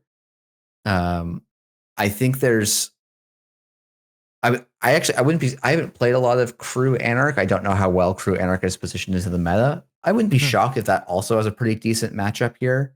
Yeah, I can imagine. I think something I've noticed is like while NBN has a pretty good 5/3 and like it slots decently into this Nebula Fast Advance deck, the fact that it's a 5/3 that the deck can't score, so it just lets the runner win on 3 steals like quite a bit is a downside. And then if you go the alternate route of playing lots of 1 and 2 pointers, like you just flood quite a bit more because you have less. Yes, you have Spin Doctor and Faction, but that's kind of the end of your flood mitigation tools. This card, I don't know. This agenda is clearly the best NBN identity, just period. And like, it would be great if it was not that good. But we're here now, I guess. It's like the wild thing, right? They play an operation on turn 1, and I don't think I've played against an ID ability that has put that much pressure on me. And I'm not saying that you have to run on turn 1 to get this flip back, but the idea is for the cost of just playing an operation, they are threatening to score 2 points from hand every turn until you run the requisite 2 of 3 essentials. That is wild. And even if this, say that this back didn't exist, how good would it be just to gain a credit and play ETF NBN? I think it would be pretty bad. Okay. That didn't land as well as I hoped it would. I don't think it would be amazing, especially because we came from Esmari. But like, I'm just saying that the floor on this is not awful. It's not like if you can't do your trick, your deck sucks. It's like, that's better than some NBNs we've seen. I think the front of this is better than the Weyland identities we've seen. Arguably. Okay, one of them a bit, but one of the other ones, like, it's weird. It's like, it's not even... One of the Weyland IDs in this set is maybe the... Weyland has a really... Okay, we don't need to dunk on Weyland. We don't need to do a drive-by on Weyland while we're talking about Nebula. I think this card as like a pseudo ETF is pretty solid, though I don't think the problem for NBN winning has not been 1 credit a turn that they're short, I feel like. To cut to the chase, I think we can put this in Ban Me Please. I think that's totally fine.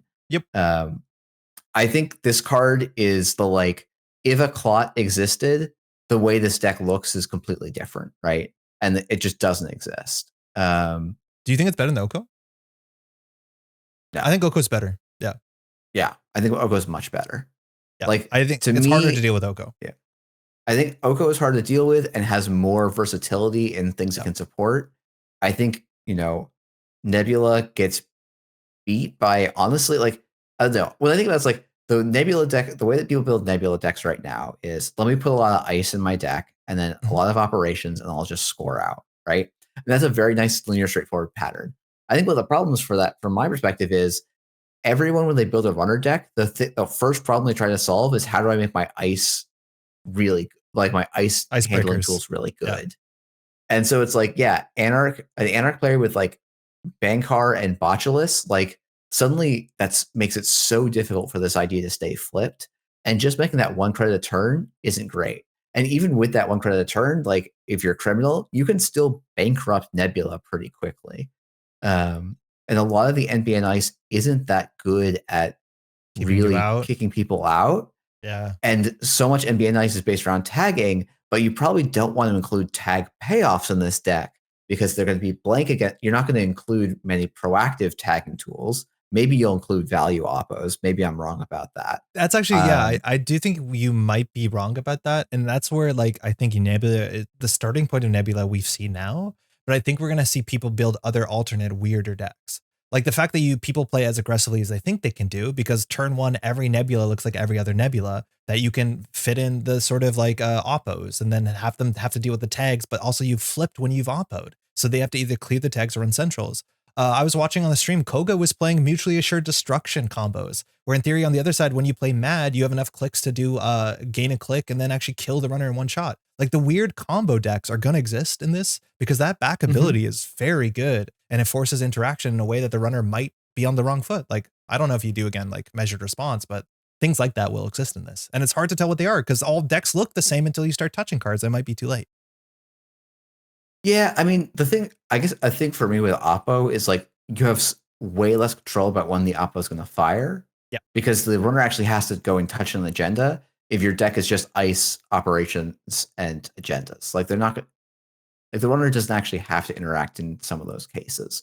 And like that's one of the things is I've been like, oh yeah, you can let, I don't know. I agree. This card's like very strong, so we don't need to keep, arguing the small parts of power. But that's fair. I will say one more thing. Build a remote server. I think we have to see that too, to see what this looks like when you actually have a third problem to deal with. And I think that's going to be good. Yeah. Yeah. I've heard some people experimenting with wider, like actually one remote or even multiple remote nebula decks. So I think like I'll be very interested to see what those look like and if that ends up being a viable home. Yeah, I think that is cool to see that land somewhere. Now, the other NBN we have is Synapse Global, Faster Than Thought, 4515. This is the Reality Minus. We did have Reality Plus banned in Standard. So the first time each turn a tag is removed, you may reveal and install a card from HQ, but it ignores all costs. So if you're stacking ice, you save credits. And you can always yourself spend a click to remove a tag to gain 2 credits, which will fire the top part. So you gain 2 credits, remove a tag, install a card, revealing it. This is the only NBN that cares about tags currently in Standard, if I'm not mistaken. Yeah, I think so. Don't like this at all. It doesn't do anything. I don't think it does anything. I don't get it. Yeah, it's not. It's very much a reality minus, I think. Yeah, it's bad.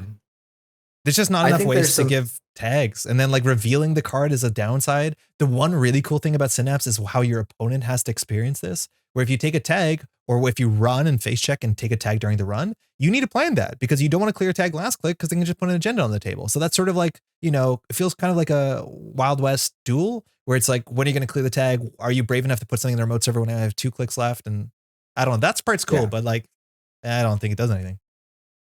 Yeah, I think this, like from a competitive standpoint, this idea is quite weak. I think from like a gameplay, especially in like a core standpoint, I think this idea can be pretty interesting. But yeah,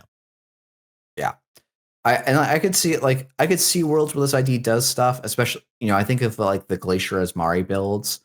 Like I think this is probably a better home for Glacier Asmari than Nebula, if the NBN card pool ever supports that playstyle right now. But that ice suite and the upgrade suite that deck relied on, and even like some of the assets it relied on and the agendas, like just doesn't exist. And so it's very hard to see this having a home until a bunch of cards get printed, basically. And with no guarantee that they will. And for Glacier, also for assets, you're revealing the card so they know what it is. That's a huge downside for assets because they know if they have to run it. It's like there's so many things that work against this in a really sort of obvious way, kind of. I think this is Binder. Okay.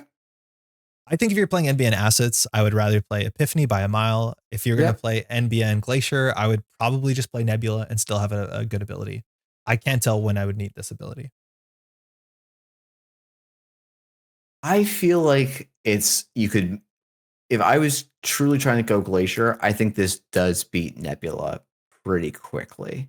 And you just oppo them? But yeah, or like your ice can be stuff like Funhouse, Quiz. Funhouse is good. Yeah, you can have Funhouse, you can have BSA. The name of it now. What's BSA. I was thinking of one of the cards from the Century from this set. Doomscroll? Doomscroll, thank you. Like you have a good suite of like ice that give tags, and then you just have to include a couple of tag payoff cards and like ask the runner to come through those, and you will then generate value in free ice installs to let you like keep building and building and building. I think the problem is you can't build 2 anywhere in NBN at the moment. Yeah. I think that's a good way of talking about it. Yeah. The end state doesn't make a lot of sense. Yeah. Okay. Next up, embedded reporting, 3-2. It's dividends 2. So every over advancement gives you 2 counters. And when your discard phase ends, you may remove a hosted agenda counter to search R&D for one operation, reveal it, and you add it not to your hand, but to the top of R&D. That means you're going to be drawing it unless it gets trashed or shuffled, but also it protects R&D technically for that turn to single accesses, which is kind of valuable. I think out of all the 3-2s, this one is immediately the most important because NBN Fast Advance is alive and well, and this is a 3-2 they can Fast Advance. Yeah, I mean, it's funny where it's like, oh, this is the dividends 2 card.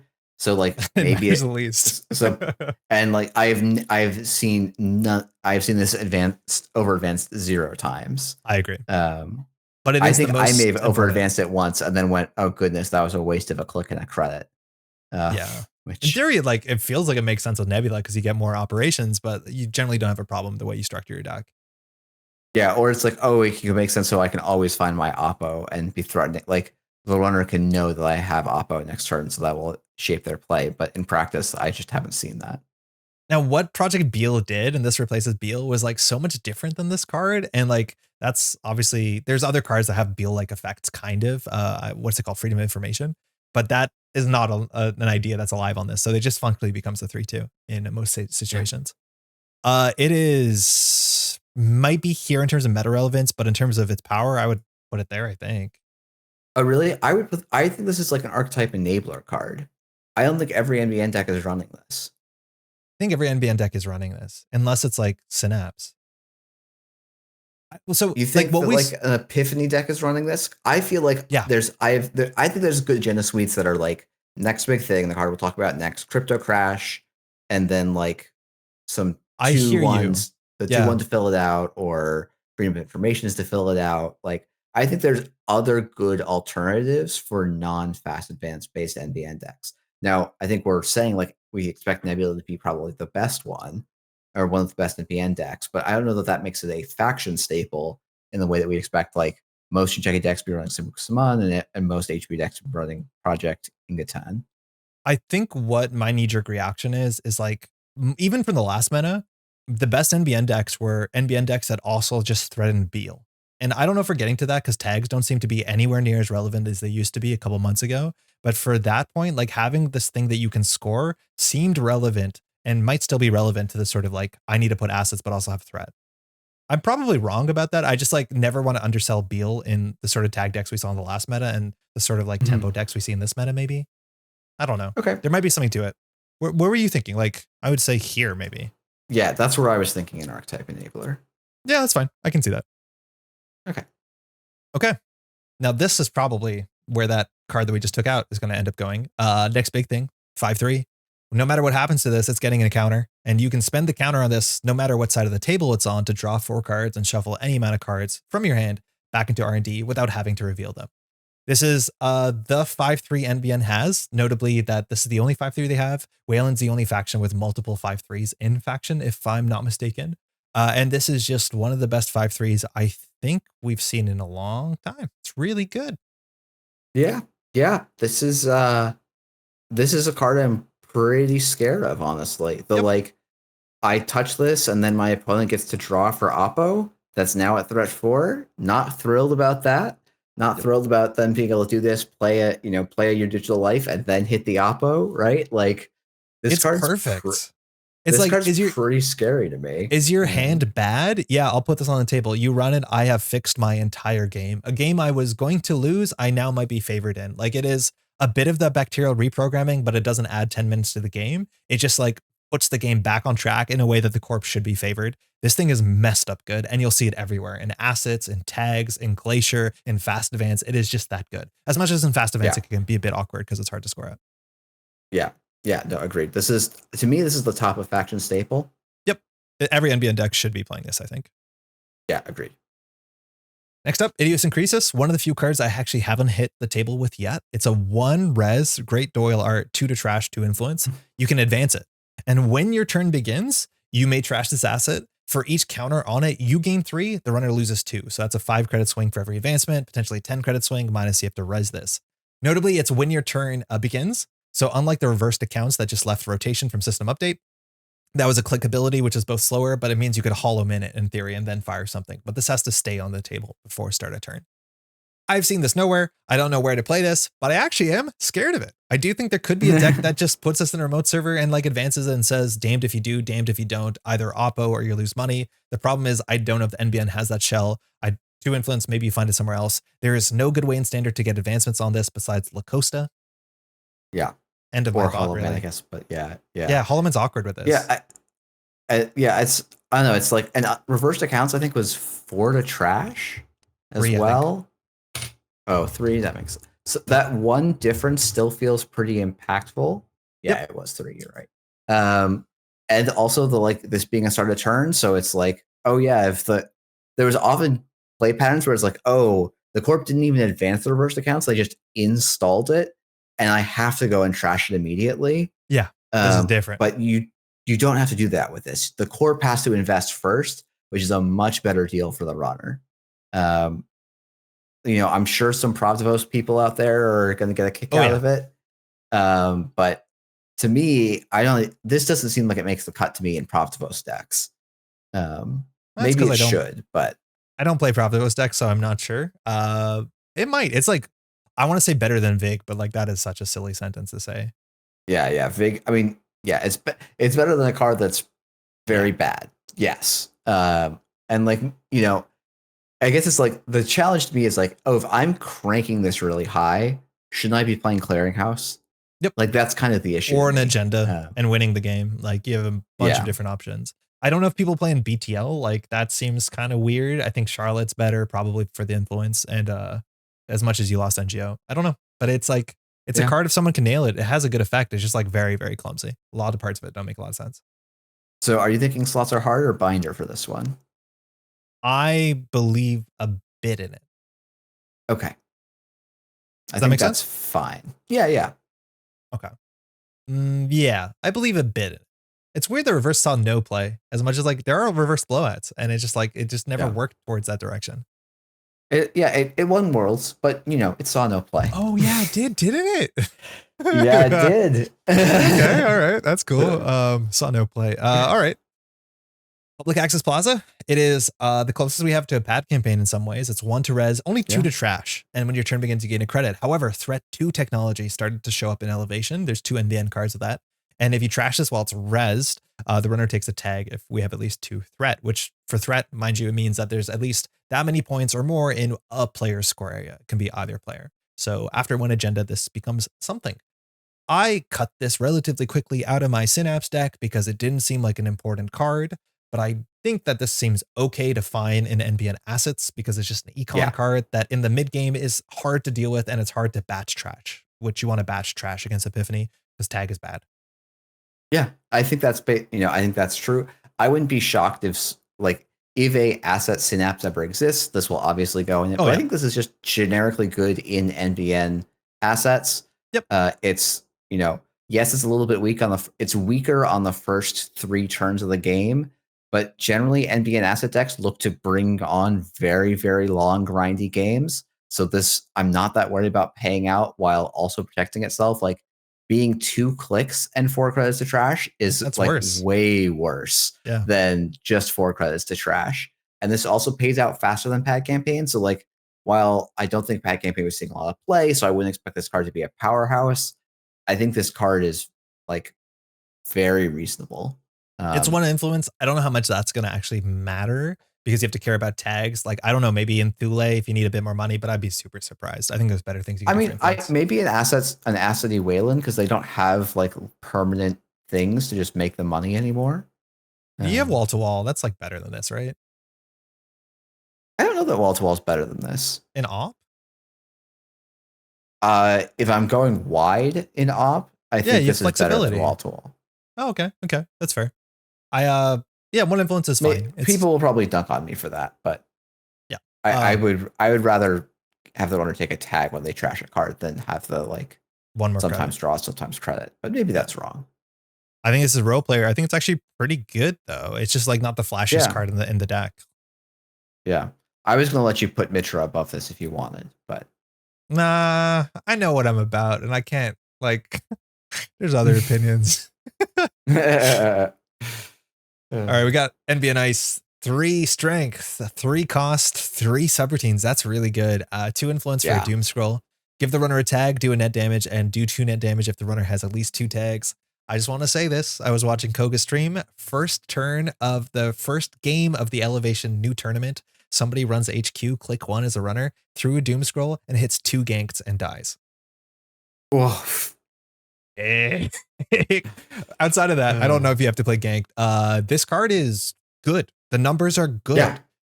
That's This has better numbers than Drafter, which is, I think, widely regarded as probably or at least I would say is the best sentry in the game. Yep. I don't know that this is better than Drafter because I think its subroutines are a bit worse than Drafters, but not they're still bad. Much. Yeah. They're still pretty bad.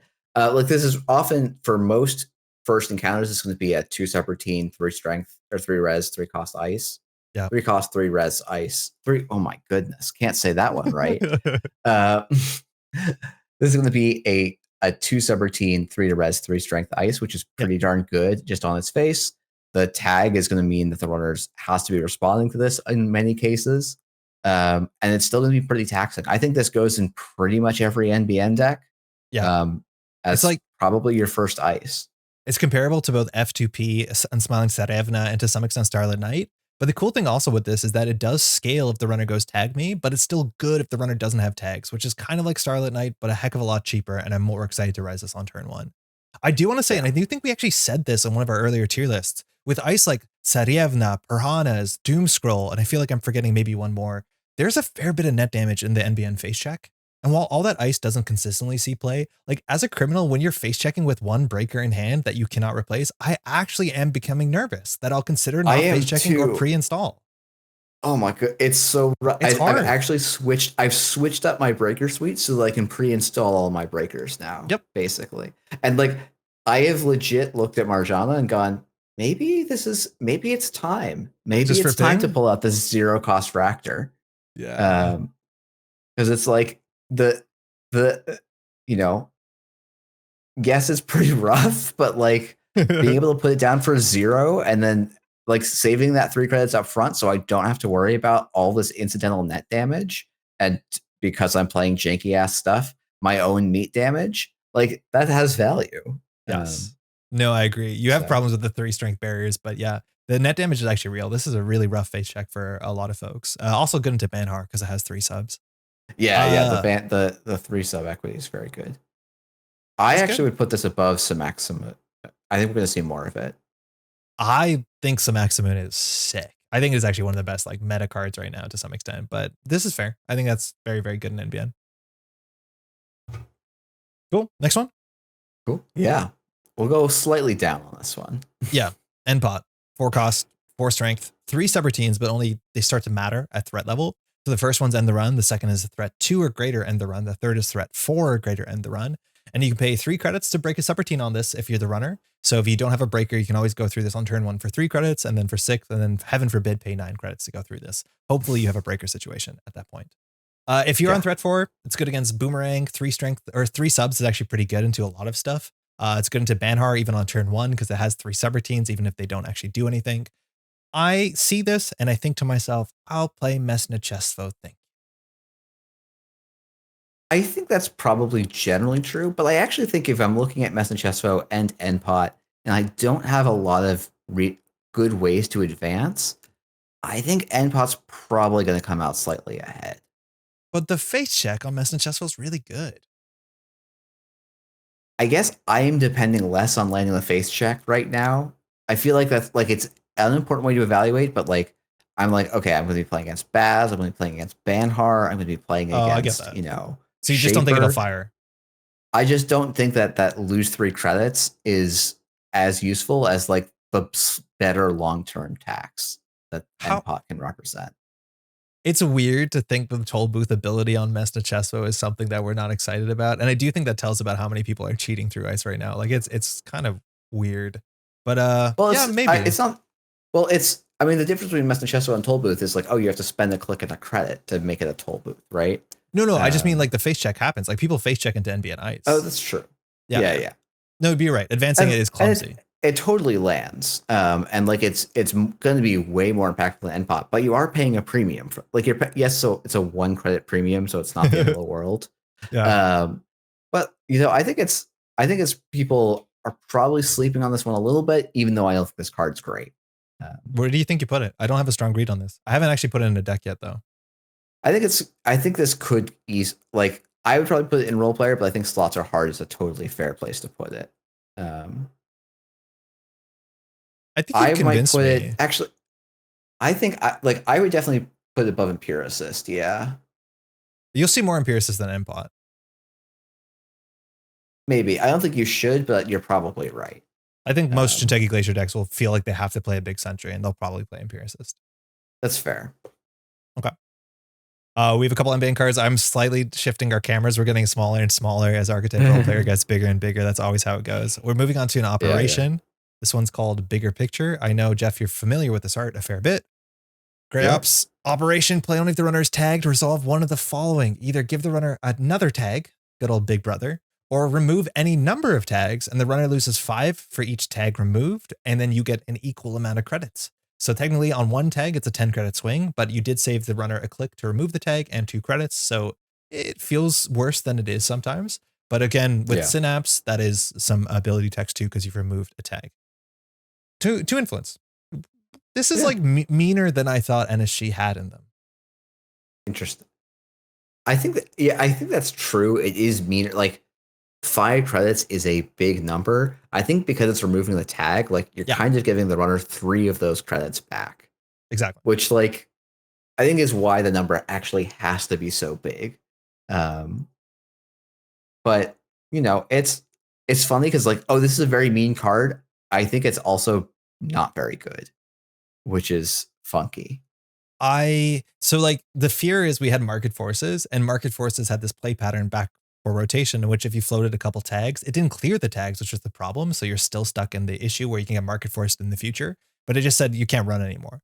This like solves one of your problems for you, but like I don't even think it's the worst thing that can hit me if I'm running tags, right? Like there's better tag punishment than this. So I don't know what slots it finds. I think, I'm not sure about this one. Like I don't even know if I run a 1 of in my NBN deck on top of Oppo and the other tag punishment I play. Like maybe. I mean, this is to me very definitionally like a slots are hard card. Like the effect is clearly good, but it doesn't outcompete the other cards in its slot. What do you think about splashing this, right? Like I think one of the weird archetypes that's showing up more and more is Jinteki tags as a way to be like, I'll have one of these, and if you float tags, I can just like push it in Glacier. Like I don't know what the tag punishment is for Jinteki. Like I don't like the fact that it's just Mindscaping or bust. Like do you play Retribution? Do you play Bigger Picture? Like they take tags. You res a Cloud Eater, they just take tags. Yeah, it always happens. Like Bigger Picture does fit better with the game plan than a lot of the other tag punishment cards, I guess. It's strange. Yeah. I know it's also, you know, I've been playing, you know, and there is going to be more just tag me runner kind of going around, not like intentionally, just kind of incidentally and accidentally. And especially I've seen, you know, with more people playing Seb, like this starts to look kind of interesting into Seb. So like I guess this is a tricky card. I don't think it has any really good homes at the moment. But yeah, no, it's an odd one. I don't know. This seems, if this is good, it's really good, but I don't think I know where this is going to be good. I mean, I would still put to the right of Humanoid Resources. I think Humanoid Resources has like a legitimate like econ usage. This I think is like really fighting for space in the deck that it's gonna like, I think, struggle to find. Cool. Next up, IP Enforcement, other tag punishment, Gray Ops. As additional cost to play this, you can remove up to X tags, and X is the cost you're going to pay when you play this operation. And it's 5 influence, 5 to trash, but you install 1 agenda from the runner's square area with printed agenda point value equal to X. Install means you take it away from them. It's no longer their agendas. Now, if the runner is still tagged after you've removed X tags, you also get an advancement counter on this thing. I have played this, and I've taken 3 points out of the runner's score area and immediately scored it with shipment from Vladisibirsk. Is that consistent? No. Is it sick as hell? Yeah, it is. Yeah. It's really mean. I've heard people talking about this being their game plan, that they're going to like just give Oppo bleed agendas and pull them back. And sometimes not even score the agenda right away, just saying you can run back and steal my next big thing again. I don't know if that is super tenable. I feel like this isn't even the best tag punishment you have, but it allows you to do that sort of tightrope walk where like you can lose the early game and then suddenly things get dark very quickly for the runner. Yeah. Yeah. I think this is like, it's funny. This is a less, I don't know, somehow it's like to me, this reads as less big than bigger picture in terms of like the size of the effect. But I expect to see more IP enforcement, even though it's not like I think the strongest tag punishment. It works pretty coherently with the kind of tag storm NBN in a way that bigger picture is a little uh Yeah. this is as you're talking about, like, the fact that this allows you to claw back tempo and like basically claw points out of a score area is a big deal for those decks that would often be like, oh, if the runner goes YOLO at the wrong time, I can just lose. Yeah. And this lets you reset the clock on that in a really meaningful way.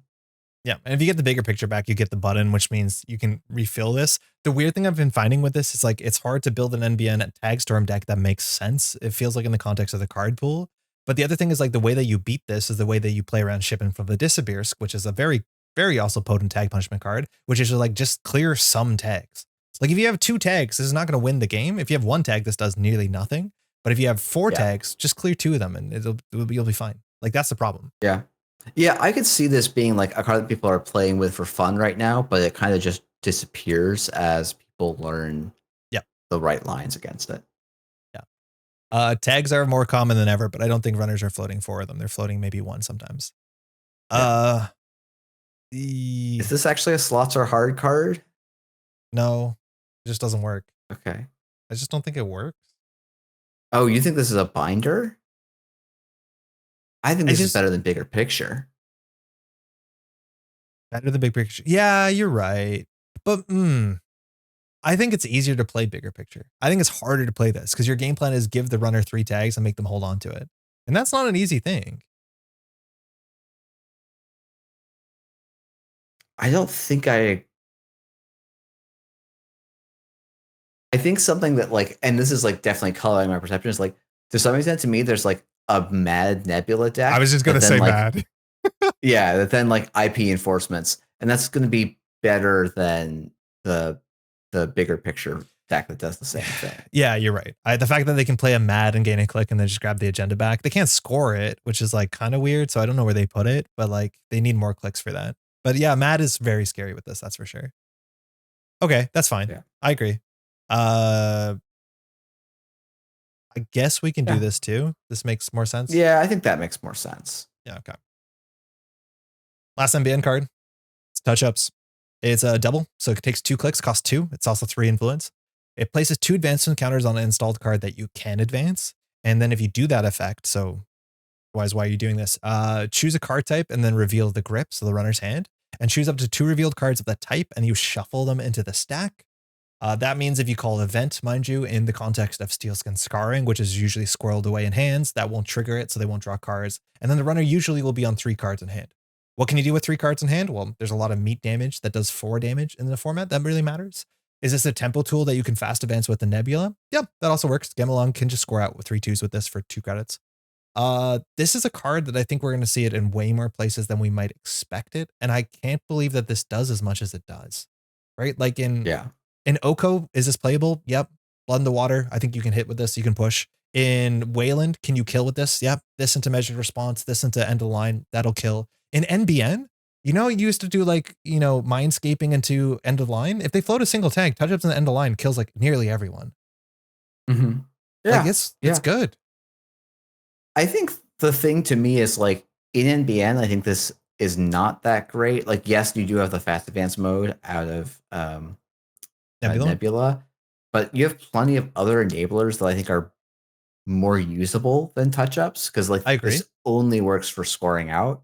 Whereas a lot of the other operations people are looking at, like, will have a mode, will work with either side of the mode. Yeah. And then if my opponent is spending 3 influence to splash this, I don't mind that making their kill lines that are still awkward and hurdly a little bit smoother at the cost of 3 influence. Like I think I'm fairly okay with that power level. But like this is a funky card. It's a weird pair of effects to combine. Like it's a very on duck card. It's like, so I'm actually hotter on the kill combo line. Like a lot of people, the way they play against measured response, obviously having 8 credits is a thing, but they just have 4 or 5 cards in hand. And this just ruins that. It's just like, oh, I have 2 cards, you die. Like that's hard to deal with. And I think that was another thing. Is like I've been playing games against Seb, and Seb on 5 cards in hand is comfortable floating a tag against NBN. And for like a 2-card combo, I can just end the game. And obviously, like floating the tag was your decision in a Seb deck playing Amanuensis, but like it's surprising how quickly this can just end the game if you call event or you can call resource too, I guess. It's Seb. Yeah. Yeah, I don't know. This card's like not offensive to me, but it does something. It can be strong in the right board state, which I think is, at the very least interesting to me. I think we're gonna see this in more places. The fact that you can tempo score an agenda in Oko and take cards from the runner's hand is exactly what the entire game is about, as much as 3 influence is steep. I'm looking at this now. I'm like, man, maybe Mitra does go ahead of all of these 2 NBN cards. Yes. This is what I wanted to do. Yeah, I'm fine with that. I think Plaza might be too high. I don't.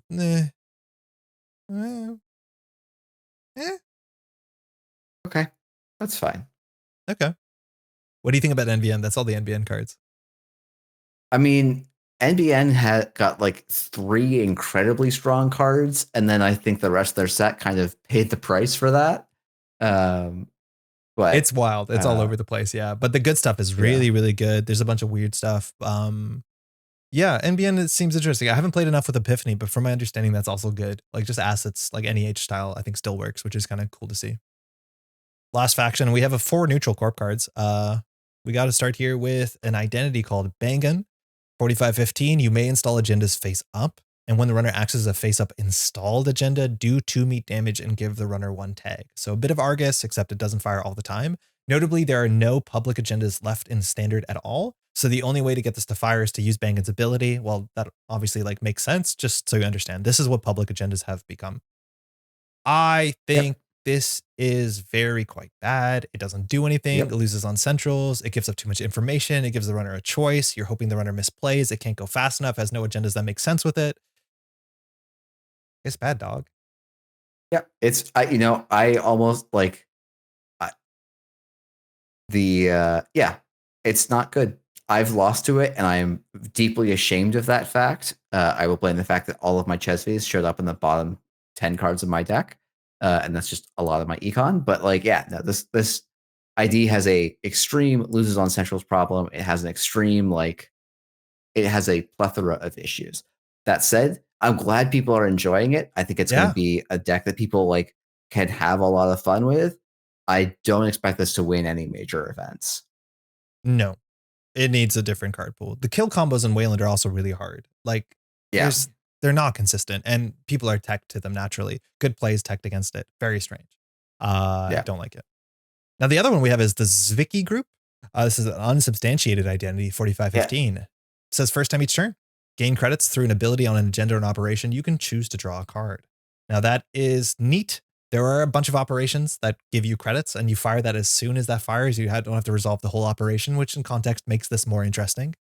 This is like modern building a better world, except so much more cool than building a better world, because drawing cards is better than having credits. I was like, I think you said some comment earlier about like, oh, Weyland was kind of like got some bad IDs. I think if Nebula didn't exist, this would be the idea that we were talking about. That's what I mean. This is so frustrating to me, is that like the operation transaction, which is like the Weyland's thing since 2012, the best version of it is an NBN. That's fair. That just gets me. I'm like, I want to play my cool transactions, play NBN. It's like, what are you talking about? Please, no. I was like, I think this idea is still pretty strong. I think like it is held back by the Weyland card pool, which historically is pretty crap. And like it got some, Weyland did get some good stuff, but kind of just nothing coherent for a game plan here. If Audacity was in the card pool, this ID would rip, but it doesn't. And so it's going to be hobbling a little bit until you figure out better, more consistent ways to fast advance. But like, I think this is like it's boring text, but pretty reasonably strong. Like I think this, to me, like you said, hey Jeff, do we think there's non-ob Weyland decks? I would tell you my first guess would be a Zwicky deck, and I think it's pretty plausible to me. I've been playing Zviki more than any other corporation. I'm playing Fast Advance. I'm playing slightly too many agendas. I'm playing red level clearance. I'm playing Moonpool. I'm playing Plutus. And I am scoring from hand aggressively with slash and burns. And it's really fun. It can snowball terribly if they can't deal with the Plutus. And then you get all the ice everywhere with Eminent Domain. I've actually really liked it. The thing is, like, when I'm playing it, I'm so aware that it is leagues behind the NBN or the Jinteki deck. And that is the sort of deck I'll bring to casual, but I don't think I'd bring it to a competitive tournament. Yeah, but I think being behind what is the strongest decks, like, to me, that's not a total condemnation, though it is a little annoying that it's like, oh, NBN is eating a historically Weyland kind of part of the pie. Yep. But I like it. I honestly like it. I thought this was going to be boring. I thought this was going to be build a better world coded. And I'm playing it. I'm like, oh, this kind of rips along really nicely. I actually enjoyed it a heck of a lot. Yeah, drawing cards is fun. That's so much more fun than making a credit. Like, really fun. And like, okay, the context of the deck I'm playing has a lot of cool decisions about like rezzing Plutus, throwing at your stuff, slash and burning on tempo. Like, it does some cool stuff too that I was surprised with. Yeah. Yeah, I think that's a good spot to put it. Cool. Next up, Green Mail. 2-1. It's a different kind of hostile takeover. When you score this agenda, gain 2, honestly, doesn't feel good. But when you forfeit this, gain 4, feels a bit better. Both of these can fire Zviki on different times, and this is a way to fire Zviki on the runner's turn, which is like a cool little wrinkle. Not a lot of cards let you do that. It is a 2-1. 2-1s have a pretty low baseline of playability, generally, as long as you don't have other problems. And this is like definitely good, especially in a world where you need to forfeit things. The 2 of the most powerful Weyland cards in this set. Yeah, I mean, you also, like, it should be noted, like, Weyland has 7 3/2s and then some 2/1s to round that out, mean that you can do some very, like, you actually have a pretty nice agenda suite in Weyland right now if you include the 7 3/2s, or maybe you include 6 of them and then 2 slash and burns. And then, or I guess it has to be, no, it's like, there's some mix of slash and burns, 3/2s, and green mails that seem like a very good baseline for a fast advanced deck. And Eminent. And yeah, I'm not sure if you want Eminent in the fast advanced decks. I think people are trying it out now. I would be surprised if it sticks around long term, but maybe that's me being a little too old school on how I think of fast advance. Card's good. This card also is fine. It doesn't give bad publicity, which is like very easy to undersell. Bad publicity does suck to give to the runner, especially if you're kind of like trying to squeak through quickly. And this means that in theory, this 2-1 could show up in more places that Hostile didn't. Like BTL maybe has a 2-1 as top of their 5/3s. That's worth something. Oh, that's fair. Yeah. I don't think you wanted to give bad pub to Glacier decks as much as there is diminishing returns if they can't run that off. Yeah. And Weyland also generally has like the best, in fact, with both Tucana and Malapert, like some really good score triggers. Yeah. And so this is a very, like, having a card that just says, oh yeah, proc your score triggers is very good. Yeah, it's weird. It's quietly like not hostile, but still kind of fine. Still kind of okay. Yeah. I think it's a staple. Yeah, you know what? I was thinking it was enabler, but you're right. I think this probably is a staple. It's not actually going to be in every Weyland deck, but I think it's going to be in quite a few. And it's going to be an important enough card that you have to play around and you're excited to draw. Yeah. Okay. Speaking of staple, this is off the books. It is the 3/2 that's replacing Project Atlas. If we can all just take a minute to bow our heads for Project Atlas, that would be respectful. Okay. Dividends 1. When your discard phase ends, you may remove a hosted agenda counter to search R&D for 1 card and reveal it. You may install that card if you want to, ignoring all costs, or you can just add it to HQ.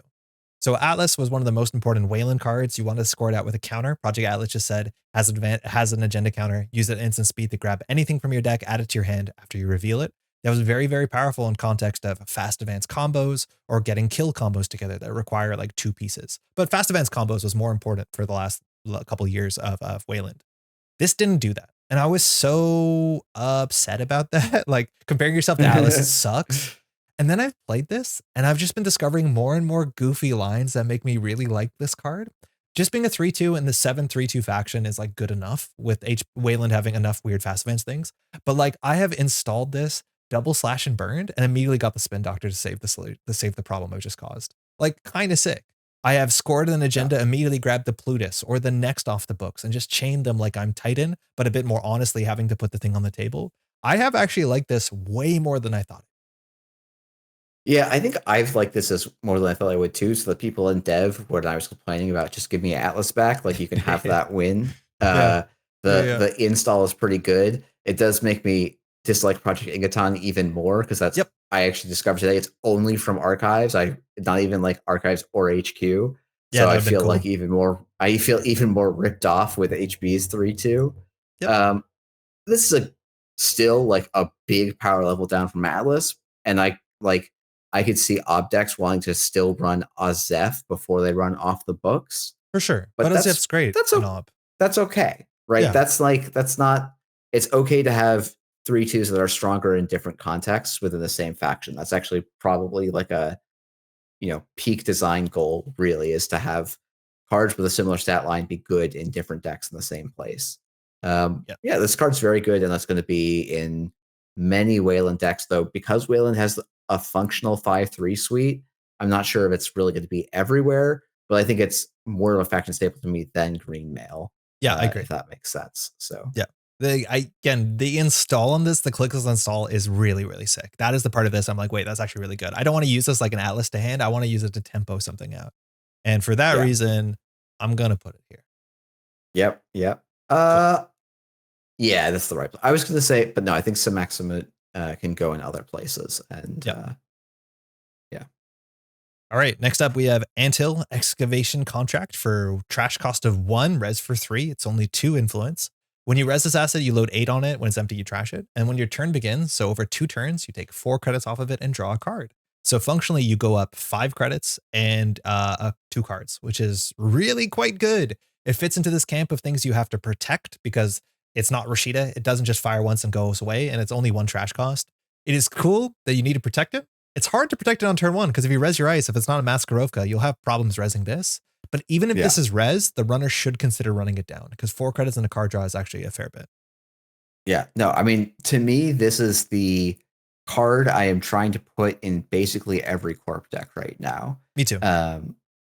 Like, it is the closest thing we have to Rashida in that it doesn't cost you further clicks as the Corp. It provides you quite a bit of tempo. And it also has that same, I install this and have to protect it gameplay pattern. I think I've been rushing it a little bit too much because there's just so much Banhar Boomerang Botulus around. Yeah.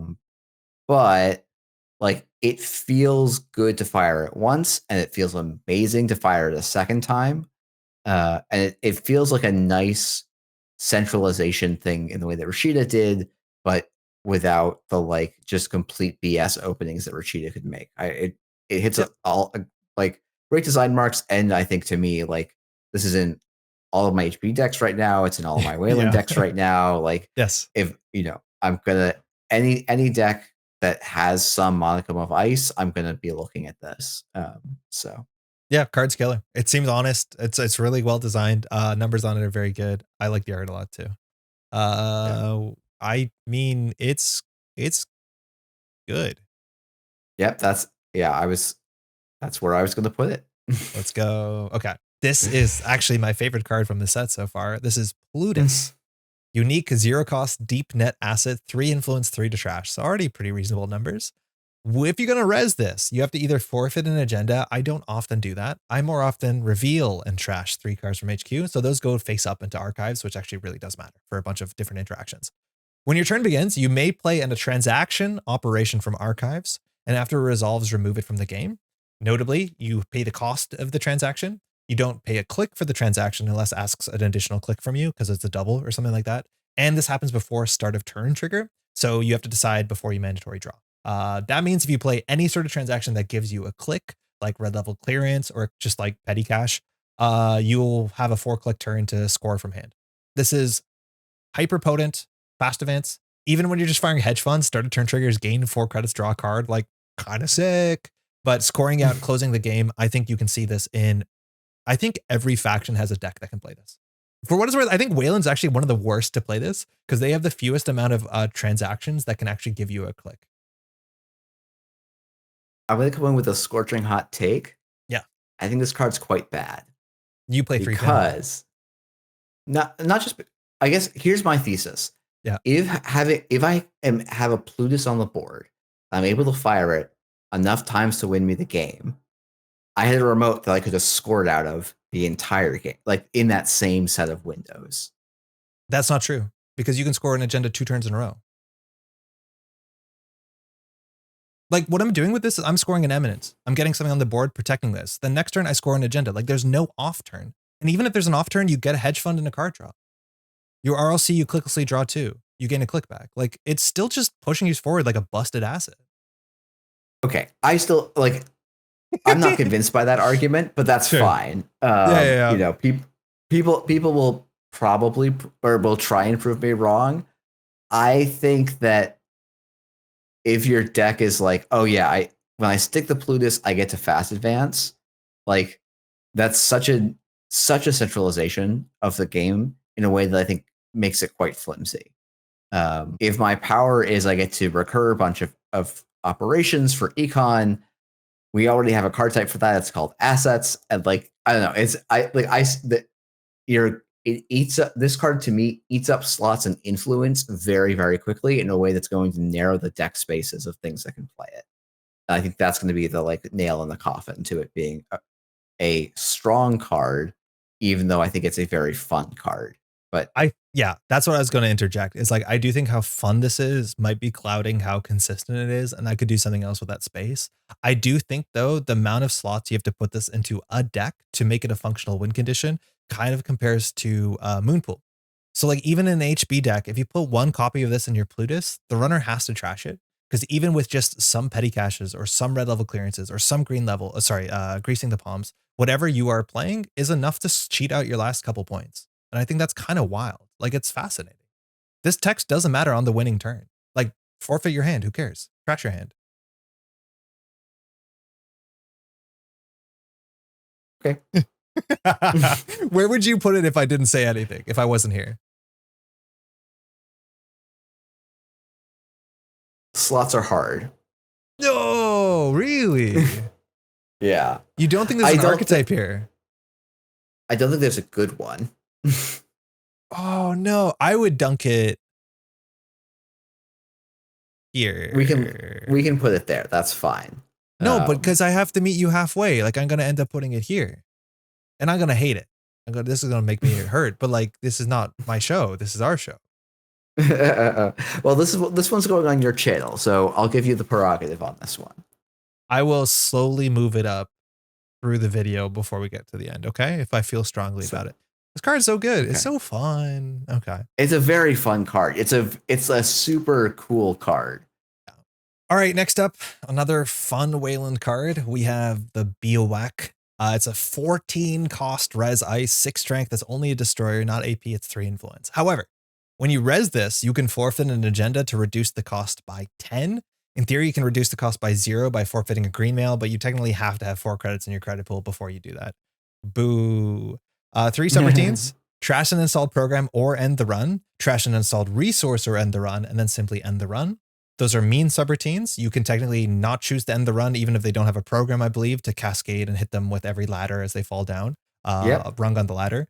And it's good against Botulis. It's great against Boomerang. It's okay against Banhar. And it's also just this real big Komodo dragon. This thing has been the best ice in Weyland right now, barring Maskarovka. This and Maskarovka has been all the Weyland dice I've been excited about. I don't play op. Modern. Yeah. I mean, that's funny because like I agree, but I think that's more a condemnation of the Weyland ice in general. Yep. This has felt incredibly fair to me, which is kind of wild. Mm-hmm. And I also think like it has a pretty bad matchup into Revolver. It has a not. It's actually no. It's got a pretty good matchup into Carmen. Crew's bad. Crew's really bad. Crew's really tough for it.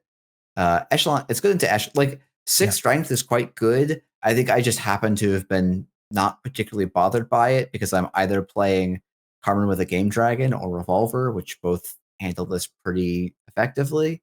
Have you de-res one of these yet with Mag Electric? Oh yes. Oh yeah. And it feels illegal. Yes. But like de-resing an Archer was about as good.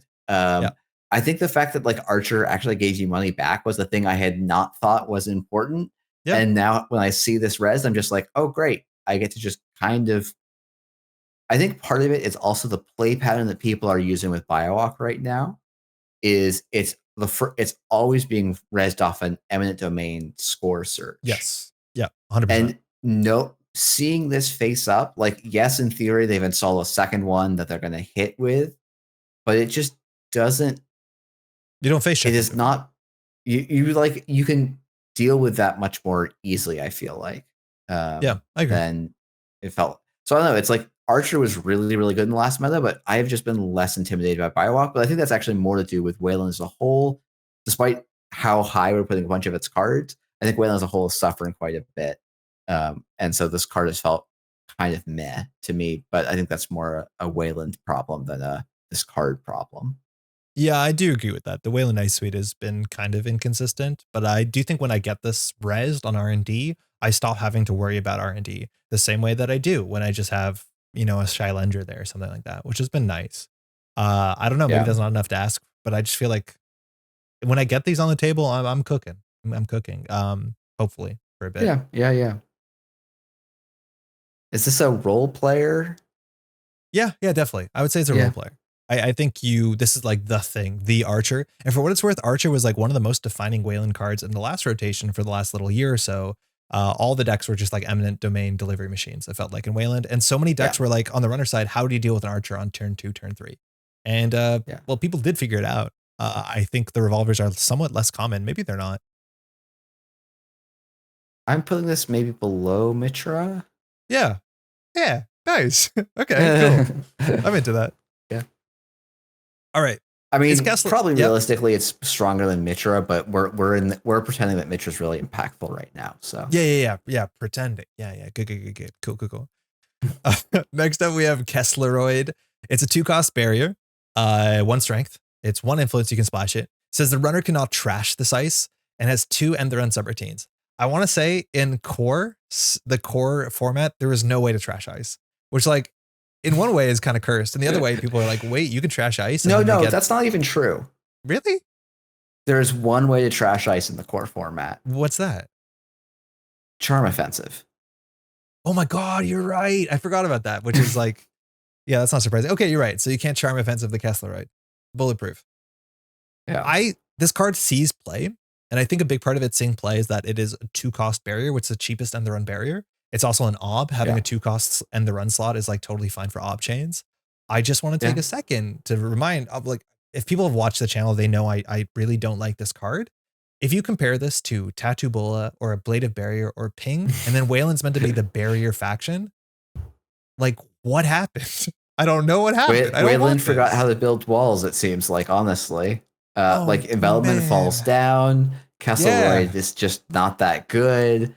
But they've got the maze that you can effectively res for 1 credit if they're face checking. So, and that's what I don't understand. Is like, would I rather have a Kessleroid on most board states if they face check? Yes. Would I rather even have an Aket on most board states if they face check? Yes. Are people crew charming Kessleroids? Like, that's not my concern. It's a 1 strength ice. I think they'll figure it out. This one frustrates me. I don't know if they always like. I don't know if my opponent has to spend a card and an Audrey counter to get through a Kessleroid because they're a crew charm Audrey deck. Like that seems great for 2 credits to me. Like this is a very techy. This is a very tech ice. I just feel this. There's so much more better tech ice for this. Like, are they going to crew charm Maskarovka? That equally feels crap. I don't know. Feels less crap. I guess 3-cost barriers are good. It's the same cost to Audrey as well. Yeah. Right. So yeah, I mean this is very techy and it's very, it's a bit of a gimme to the odd players, I think, as well. If this is 2 costs, 2 to res. It probably honestly could be 1 to res. And we get Ice Wall back, which is technically now that this is the cheapest end to run in the entire format. Tied with some other better 2-cost ice, I think. Or 2 cost ice. I don't like it. I'm not going to play it out of like principle. And like, that's not a good spot to be in. It looks really ugly for me. Yeah, I think you can put this in slots are hard. Like, I think it has slots in ob, but like, I don't think the card needs to be super. As soon as another 2-cost ice came up, I think it could, it could be replaced. Okay. Final ice of Weyland. We have some other neutral ice. It's Shylendra. 4 to res, 5 strength. That's pretty good. 3 influence. It says you can advance this ice, and when the runner encounters this, if there are 3 hosted advancement counters on it, you may place an advancement counter on an installed card you can advance. Technically, itself is an option, but there's no reason really to do that. 3 subroutines. You may place an advancement counter on an installed card you can advance, including itself. The runner loses 2 credits and do 1 net damage.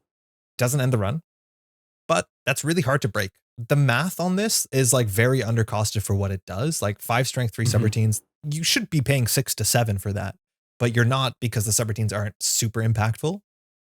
Huge groan for advanceable ice, that's for sure.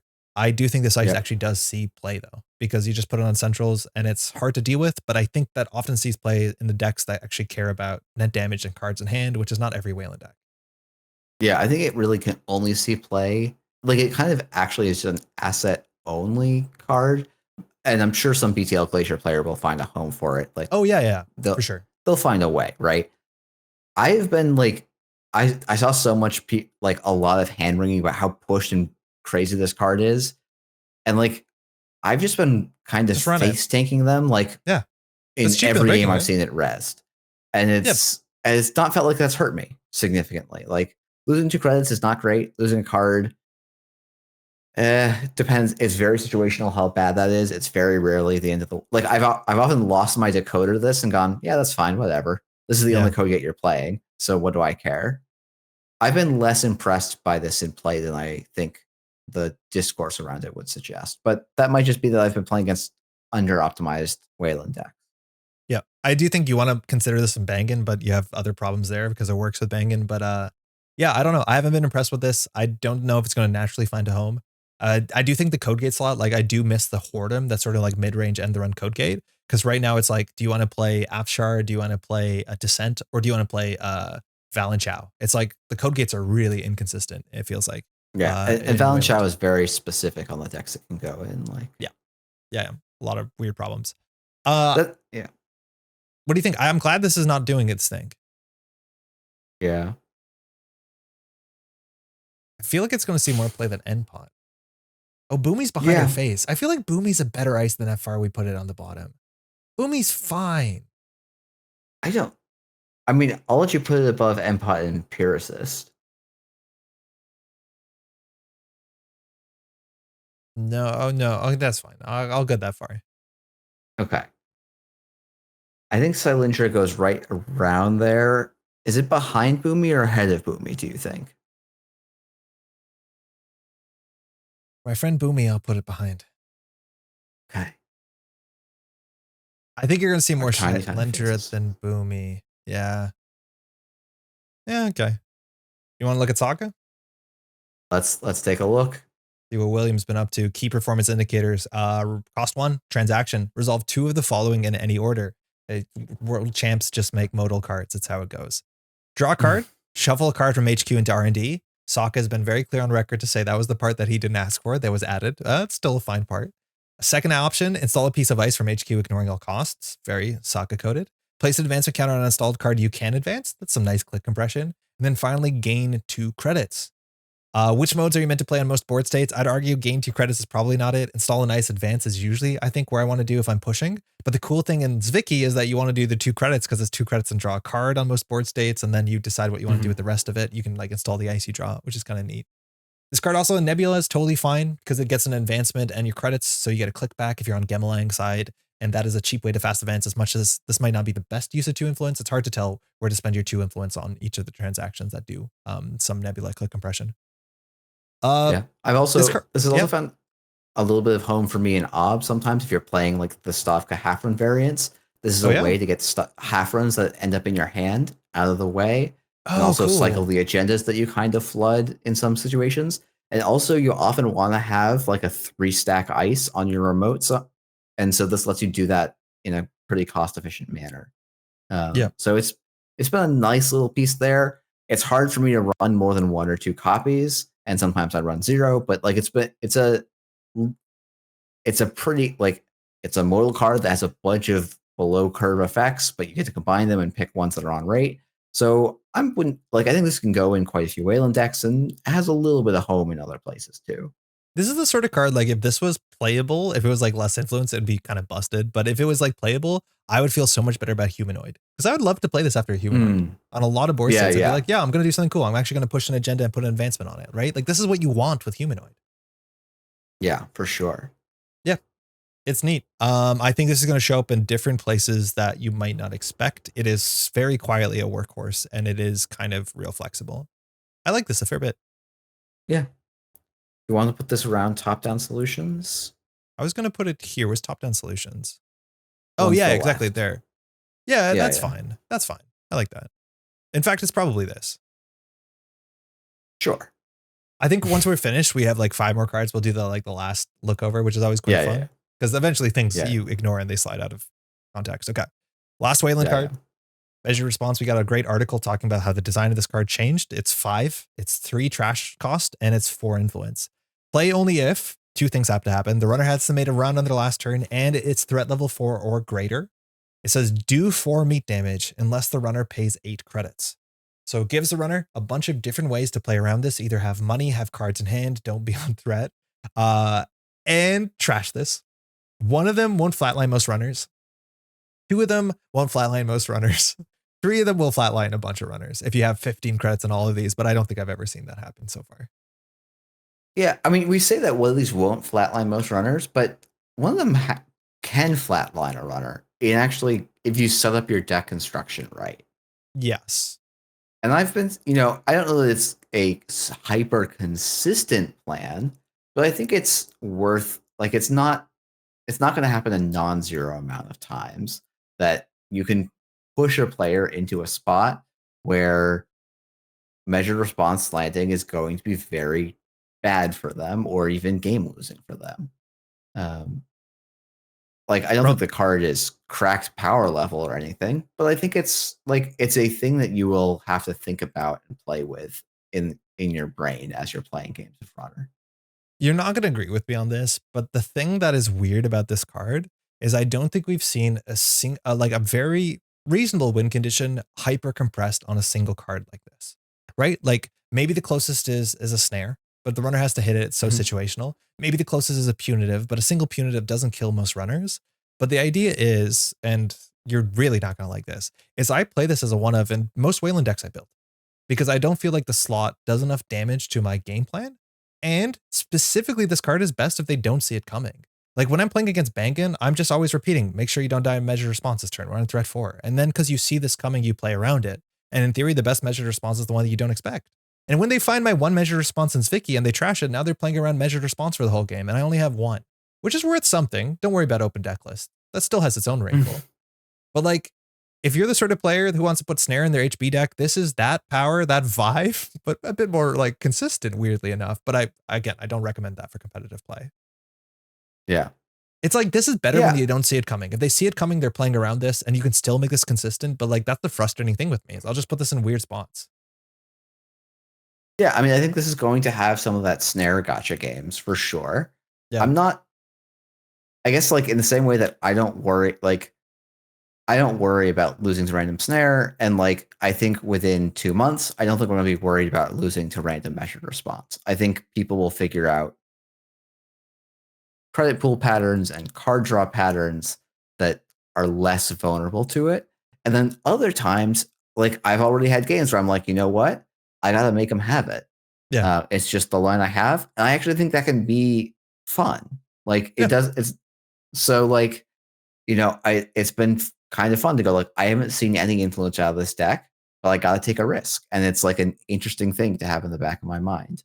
And like, I also know I'm going to get flatlined by that out of like an HB deck, and I'm going to tilt off the face of the sun. But like, great. That's cards provoke making strong responses, I think, is fine. And I think this card both can provide those strong responses and be meta relevant without being meta warping. Yes. I hope there's a good Weyland deck that plays this. I think this card would actually be really exciting if Weyland felt like it was in a better place. But that's the issue to me, is the Weyland decks don't feel like they're doing anything that quickly or that well or that elegantly. And so this generally needs to be like the card attached to the horse that's going forward very quickly. And that horse just is a bit sick right now. Yeah, like measured response is way better if the Corp is on threat 4 than if the runner is on threat 4. Exactly. You need to lead the dance. It is very difficult for Weyland right now to be ahead on the tempo of the game. Yeah, Bangin is not leading any dance, it seems. Yeah. That makes me not sure where to put this. It's definitely a role player, but it might be an enabler. Oh, I was going to say, I would almost say this is, like, to me, this is a super modernism enabler, even though super modernism doesn't exist. I like that. Yeah. Cool. What do you think of Weyland? That's all the Weyland cards. Some of them are good. Man, it's a funny thing where it's like, yeah, Weyland has a high proportion of cards in the top half, but I think the faction just doesn't make sense. And I think it's like, we somehow made it through the whole Weyland section without mentioning. Actually, no, I talked about Audacity once, and we didn't mention border control. No, we didn't mention border control. That's weird.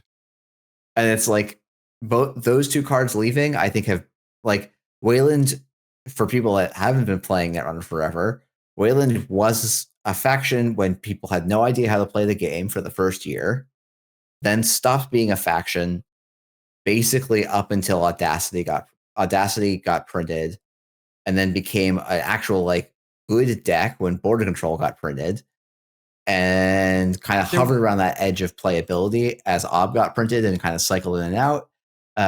And so it feels like right now the faction is ride or die on if Ob can find a way to work without border control and Audacity. I do think BTL Glacier might have some strength behind it. I don't know enough about it. I know people were bringing it to early tournaments and they were excited about it. I do think BTL Glacier now having a big old lizard is good because that deck struggled with the sentry slot. I think having the green mail is also kind of fine, but it's missing a lot, right? Like it's missing Biovault, NGO. Losing Biovault and NGO is, I think, pretty crippling for that deck. I don't actually know how many of them were on NGOs consistently, but Biovault was the way to turn, like, I have an impenetrable remote into I also have I can stop a deep dive. Yeah. And without being able to do that, I think that's going to be an issue potentially for some of those stacks.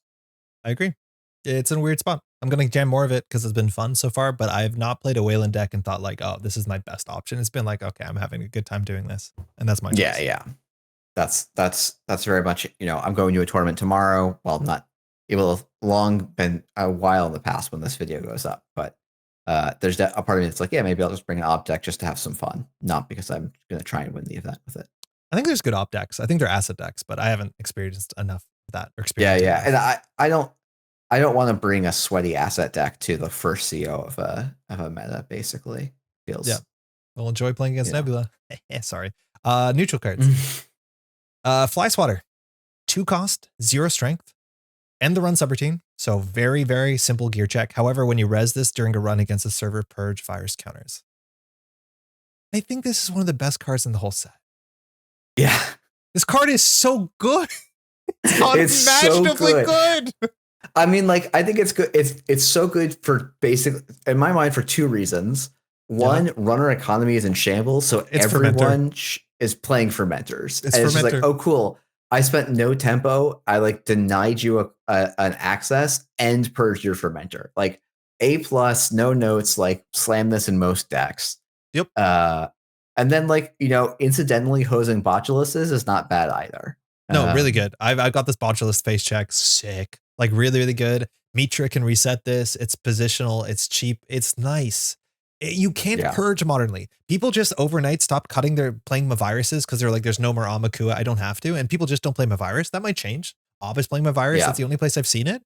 But people, you can't. It feels like you can't take the whole turn off to purge the fermenter against the Shaper. Of course you can't. They're Madani. They have 7 clicks a turn. Like it doesn't make any sense. This is the only way you can do it. This card, if Quandary purged virus counters for another credit, it's such an absurd idea. This card is amazing. It is so good to me. I love this ice. I'm playing 2 of in every deck. I don't know what to do about it. Yeah, I think it probably should be a 2 of in just about every Corp deck, I think. Dude, we have a problem. NSG prints a cracked 2-cost dice and it's our favorite card in every set. We've done this consistently every since a 2-cost dice. Andre and Jeff lose it. Like I'm putting it here. It's so good. It might be this. This is my I was going to say, feeling. no. It goes all. This goes in every Corp deck. It is the highest defection staple. Yeah. Oh God, it's so good. Anyways, play Fly Swatter. It's good, y'all. I'm just saying, like, I don't think people. I've heard people saying that, like, oh, I click my fermenter before I face check. It's like, no, you can't. You can't do that. That doesn't make sense. Yeah, it's so bad for you. But like honestly, as Might the be Corp, right. if the Fly Swatter says, hey, this also steals 2 to 4 credits from the runner, like, hey, Yeah. please, for a 2 cost 2 to res and the run like gear check, that's amazing. It's so good. I can't purge. Why not purge for fun? Okay. Next up, though, we have Lamplighter, 2 cost sentry as well. It is 3 strength. It says when an agenda is scored or stolen from the server or its root, trash this ice. From this server or its root. Oh, yeah, because of centrals. It has 2 subroutines. Give the runner a tag unless they pay 3, and they largely should pay 3 on a lot of board states because clearing a tag costs 2 and 1, but that actually sometimes won't be the case. And then end the run if the runner is tagged. It has some Latin. Don't know. I haven't translated it yet. This is fully neutral. It has some good art on it. It's a weird card. I know it's seeing play in Op because Op, you can actually trash this and go get a 1 coster to put in the remote server, like an Amaze Amusements to give them more tags if there's an agenda in there. I do think you need a deck that cares about assets and tags, which we haven't seen a lot of those. I think this is comparable to. Sorry. Oh, yeah.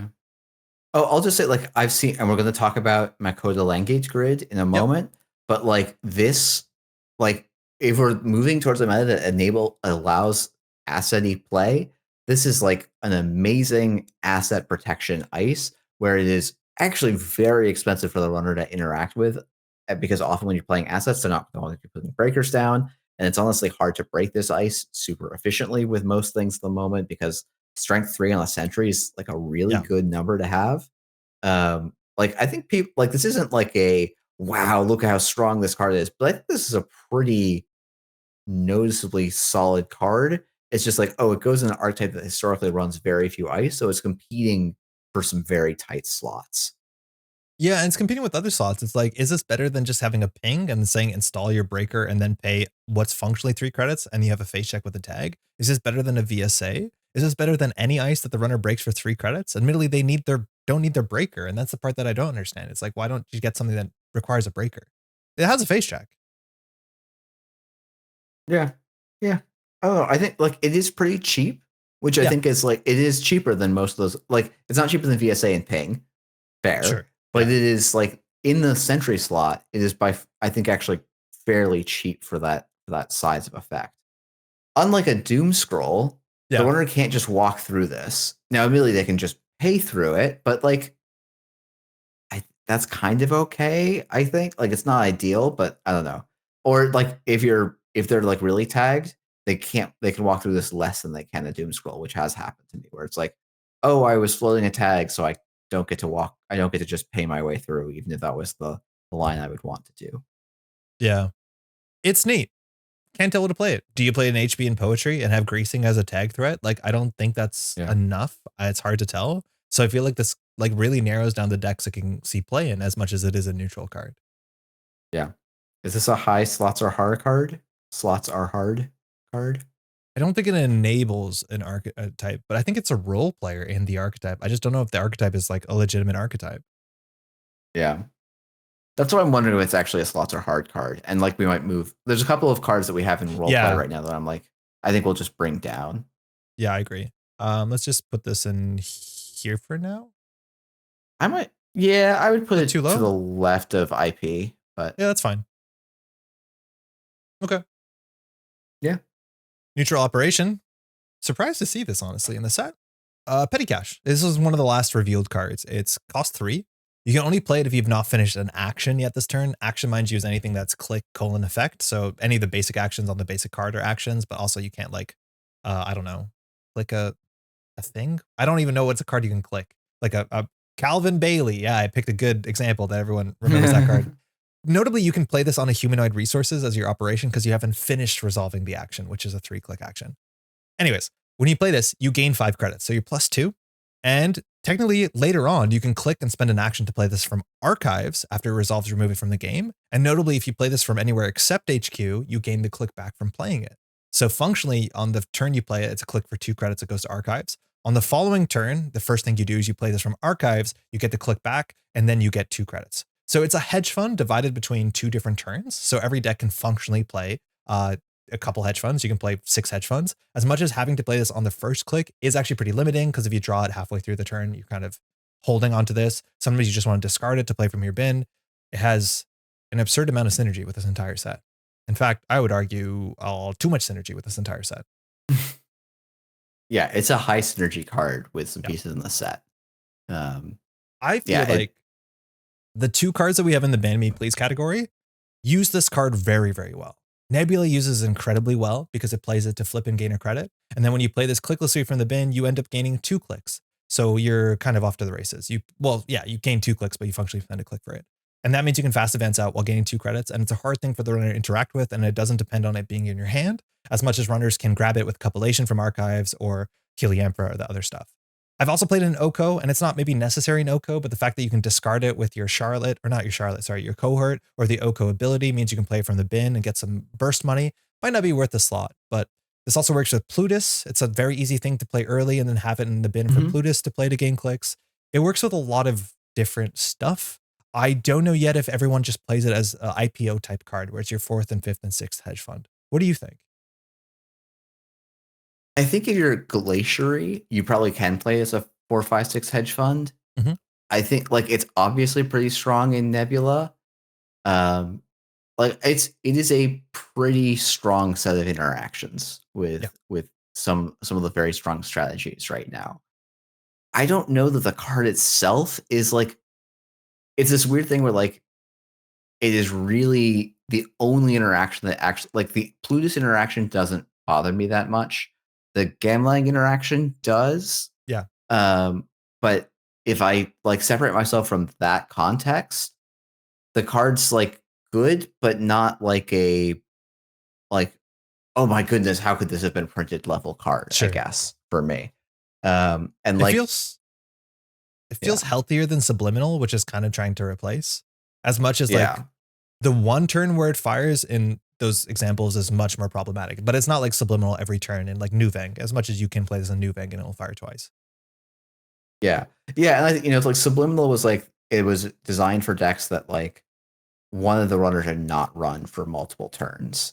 Yeah. And this is like, no, we're just going to play a pace of game where I just need some extra cash, and Corps do generally need extra cash right now. So it's a little bit of like a, if you can find a better econ slot, I think you do.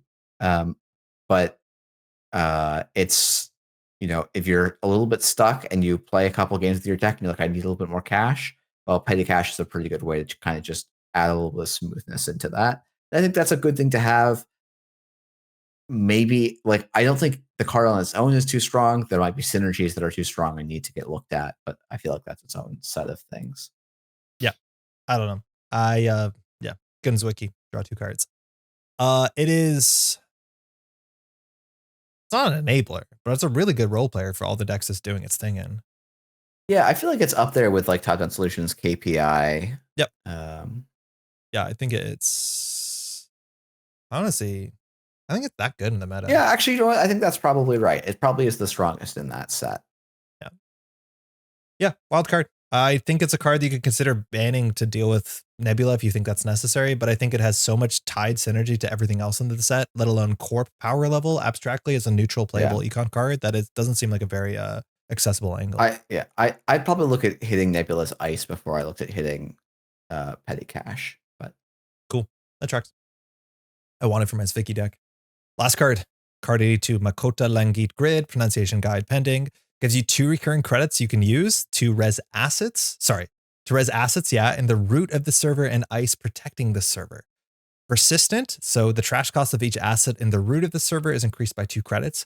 Persistent means even on the run that you trash the Makota, that is going to be an aura that will protect all the assets as well. So if you trash the Makota, you still have to deal with the Makota. It's a region, limited 1 region per server. This is the first time we've seen a neutral upgrade from Null Signal Games in their, what is it, like 6, 7 year tenure at this point. It's only 2 to trash. It's functionally a free res if you're going to res ice alongside it, which is kind of cute. And it does make your other stuff cheap to res and harder to trash. I haven't had the time to try this card yet, which is surprising because it's very good. But I do think a lot of my weird brewing has either been in like Weyland, where if I'm not playing Op, I don't feel like I need this, or I'm playing HB and then I just play Luminal all the time. Or not Luminal, sorry, Tranquility home grid all the time. Yeah, so I've been doing that as well, where it's just like I tried to put this in my HB decks for a couple times, and then I hit this problem where I'm like, Tranquility gets me off a floor of 0 credits, and the way my deck is functioning right now, I need that like ability to kick up off the floor. But my suspicion is, and as I'm like starting to see this card more and more, I think as people figure out how to balance those first couple of econ levels and never quite hit that floor, I think this isn't going to have a higher like is going to serve a different role than Tranquility home grid, I guess. Because like Sure. an anthill on a Makota Langate grid, I think is better than an anthill on a Tranquility home grid. Yeah. Even though you get the money a little bit earlier with the Tranquility home grid, I think increasing the trash cost is like very, very helpful for a lot of corps right now, because most trash costs are pretty low, which I think is a good thing. And this enables them to like make them much more painful. It's hard to say this one card that like a 2-card combo is going to make it like too painful, but I think it is also a thing where it's like it kind of is adding 4 because you probably need to also trash this so they don't just put their next asset down and make you pay that 2 again. Obviously, board state dependent. Sometimes it's actually better to pay that 4 in 2 chunks of 2, but it's a tricky one. Say that it's turn 1. You put an ice on our remote server and you put a Makota and you put an Anthill, and the runner doesn't face check for some reason. They just go straight for the pinhole. Does it make more sense to increase the trash cost of the card that you're protecting and show the Makota and res it? Or does it make more sense to go for the 50-50? It depends if they played a sure gamble first, I think. Yeah, right? How much their money matters. Yeah. It's weird. Yeah. It's interesting, but it's weird. Again, this card's also better if you have the kind of assets, I guess, that leave as much as like this does protect itself. So very notably that the credits from this recur after the start of turn window. So it's not like you can res something, refill it, res something else, then hit start of turn. So you're only going to get whatever value you can from things in the server if they don't run the ice. I do think also this has being resed gives you that sort of Vovo stink where people are not excited to run that server because you're just like bleeding free credit value, which is like worth something. Yeah, no, definitely. Like there was a case where I was like, you know what? I'm going to just let an Anthill and a Makota Langate grid just sit there because I didn't run it the first turn. Then they install an ice in front of me. I'm like, I don't want to run through an ice that resing for free. Yeah. Like I'd rather give them the tempo and try and save that myself. And that's a powerful thing for a card to do. It's just a matter of how consistently can you get runners to play like me and just kind of ignore value on the board. Yep. It's a very compelling neutral card. It's surprisingly playable. I think an Op this sees play immediately, right? I think so. The 2-cost slot in Ob right now is just like jam packed to the gills with cards you want to play. Yeah. But I think this is probably going to see play. I think an interesting thing about this is it goes out of its way to not help with upgrades in any way, shape, or form. Which seems good. I like that. I like that a lot. Yeah. All right. This is our final card. It is a role player. Yeah. It doesn't enable anything, but it is a good piece. Again, this is getting a bit bloated. I think this is like totally playable. I just don't know how commonly that's going to be the case. Is that reasonable? Yeah. I think that's pretty reasonable. Okay. Let's fix things. Let's start from the top and go down. Okay. Ban me, please. Yeah. I think I'm fine with that.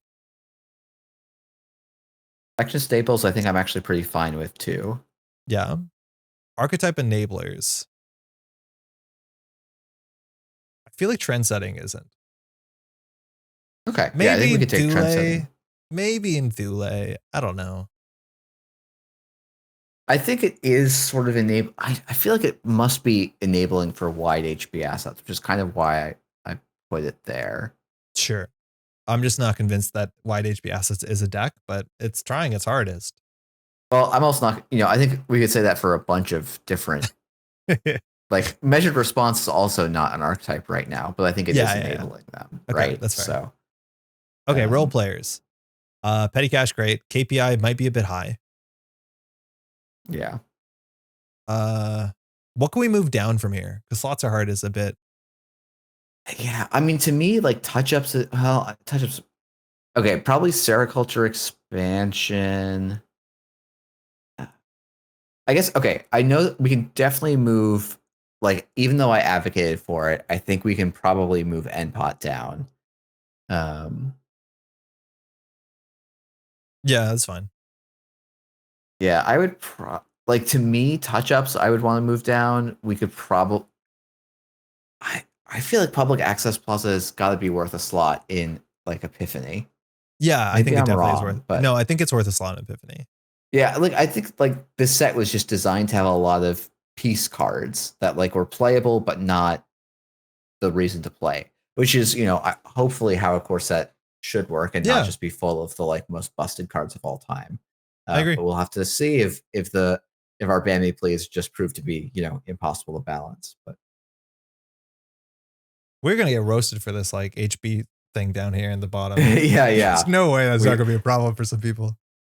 yeah, but I don't think it's wrong. Like, No. I have been so underimpressed with those two cards, and like I could see a world where HB bounces back and they have some legs, but Yeah. I'm okay with this. I think This is fine. like I could see moving any of the three things at the end of slots are hard into binder, but well, I don't think I would move Castle Royale into binder, but I could move both of those NBN ops into binder potentially. But I think I'm fine with them if slots are hard. Yeah, I do think they'll show up somewhere. I think they already have been slightly. At least the second one, weirdly enough. It's been a weird set, man. It's been really interesting. And like, yeah, I think everything's shifting. Everything shifting is the bigger problem. And problem is not the right word, but it's like the context of the entire game has changed. Getting these pieces on top of it has been difficult. And I do think, and like maybe the amount of Oko and Nebula I've had to dealt with has been really kind of coloring my experience trying to figure out what is the average power level. Because the disparity between how playable those identities are immediately versus like what you're struggling to do with like, some of the less playable stuff has felt really, really disparate compared to other big rotations. Yeah, for sure. How have you been finding it? It does. I mean, like, I've been enjoying this meta right now. But like, I haven't been playing against the grindiest. I've had an easier time of it. I've been playing at weird hours and like not being a big public face for things. So like that's been a nicer experience for me. I've been playing Red Crim, so like I just keep like having good games into Nebula because my whole engine's based around running centrals, kind of regardless of what I do. Yep. So like the outcome matchup has been a bugbear for me, but it feels like one that can be solved, but it's going to continue to take effort and stuff to learn. And like I have the advantage of not having to also be performing while I do that, so it feels easier for me to kind of make those steps. Yeah, that's fair. I think I need to get more time in for sure to figure it out. Even on the runner side, I think the runner side's more interesting because that has felt like it's changed more in some weird ways. And maybe I'm just running out of money. I think the runner side, it feels harder to figure out the puzzle of how to get your card draw and money going, and how to keep that engine moving consistently through the game. But yeah, I don't know. I think that'll be an interesting thing to talk about when we meet up next, and people should watch out for the runner tier list, which will be on my channel. Hopefully not too much longer after you see this video go live. Cool. But yeah, thanks for having me on, Andre. This is as always been a ton of fun. Thanks for joining. It's always a pleasure. Again, if you're watching this, you enjoy content like this, if you want to leave a like on the video, that helps a heck of a lot. And also, please let us know what you think about what we're wrong, what we're right. Actually, Jeff, really quickly, I need to fix this. This has to go like that, I think. Okay. You're going to see. Okay, fine. I'll do it back. Point being, we'd love to hear your opinion. Obviously, this is standard competitive play, but what your experience is going to be different. I think this is the one that we're probably going to maybe be the most wrong on, just because we're in such a brave new world of Netrunner that what Netrunner looks like in a month can be totally radically different. And stay tuned for when we come with our corrections or our gloating in about 60 days. You know what? I'll let you move that back. You can have your nano management is worse than Plutus. Yes. Direct. Oh, but wait, hold on. I didn't agree to that poetry going behind Empiricist though. That's some BS. Oh yeah, that's fine. Okay, that's fine. Anyway. Anyways, we'll be here for a while. Thanks so much for watching, and we'll see you in the next one. Ciao. Hey, thanks so much for watching. These early tier lists are easily some of my favorite Netrunner content to make. Having just 7 days to feverishly run through all the new cards and try and get early impressions and ideas and emotions is like a really fun thing to try and nail down and have this as a sort of like capsule to look back on in 6 months and a year to really see how different things were that quickly. And mind you, with the massive rotation in the standard format, let alone in, I guess, in startup as well, this is a pretty big deal. It's going to be hard to evaluate exactly how things are going to shake out. Of course, I think we nailed it, and a huge shout out to Jeff as well. Part 2, all the runner cards, which I know Jeff has some pretty spicy takes up on, are going to be up on Jeff's channel in about a week, maybe 2 weeks. We'll see how long that takes to edit and to record, but huge thank you to Jeff for joining me for these. These are always just the most fun. Speaking of huge thank you to all these names here and more. Metropole Grid, we are supported on Patreon. So all these names here and our daily cast patrons give me the ability and the time to do all this stuff behind the camera, in front of the camera, all the motion graphics, the editing, the live stream. Content like this just simply wouldn't be possible without the support of all these names here and more. If you want to support the Metropole Grid, you can find a link in the description. Any amount of contribution is incredibly appreciated. Also, if you just want to take a second to leave a like on the video, that's another non-financial way to support the channel and is incredibly appreciated as well. With that, I have left a link to the tier list, the tier maker thing in the description below. If you just hit the more button. So if you want to make your own elevation Corp side tier list, I would love to see it. And with that, we'll see you in the next one. Thanks so much for watching. Ciao.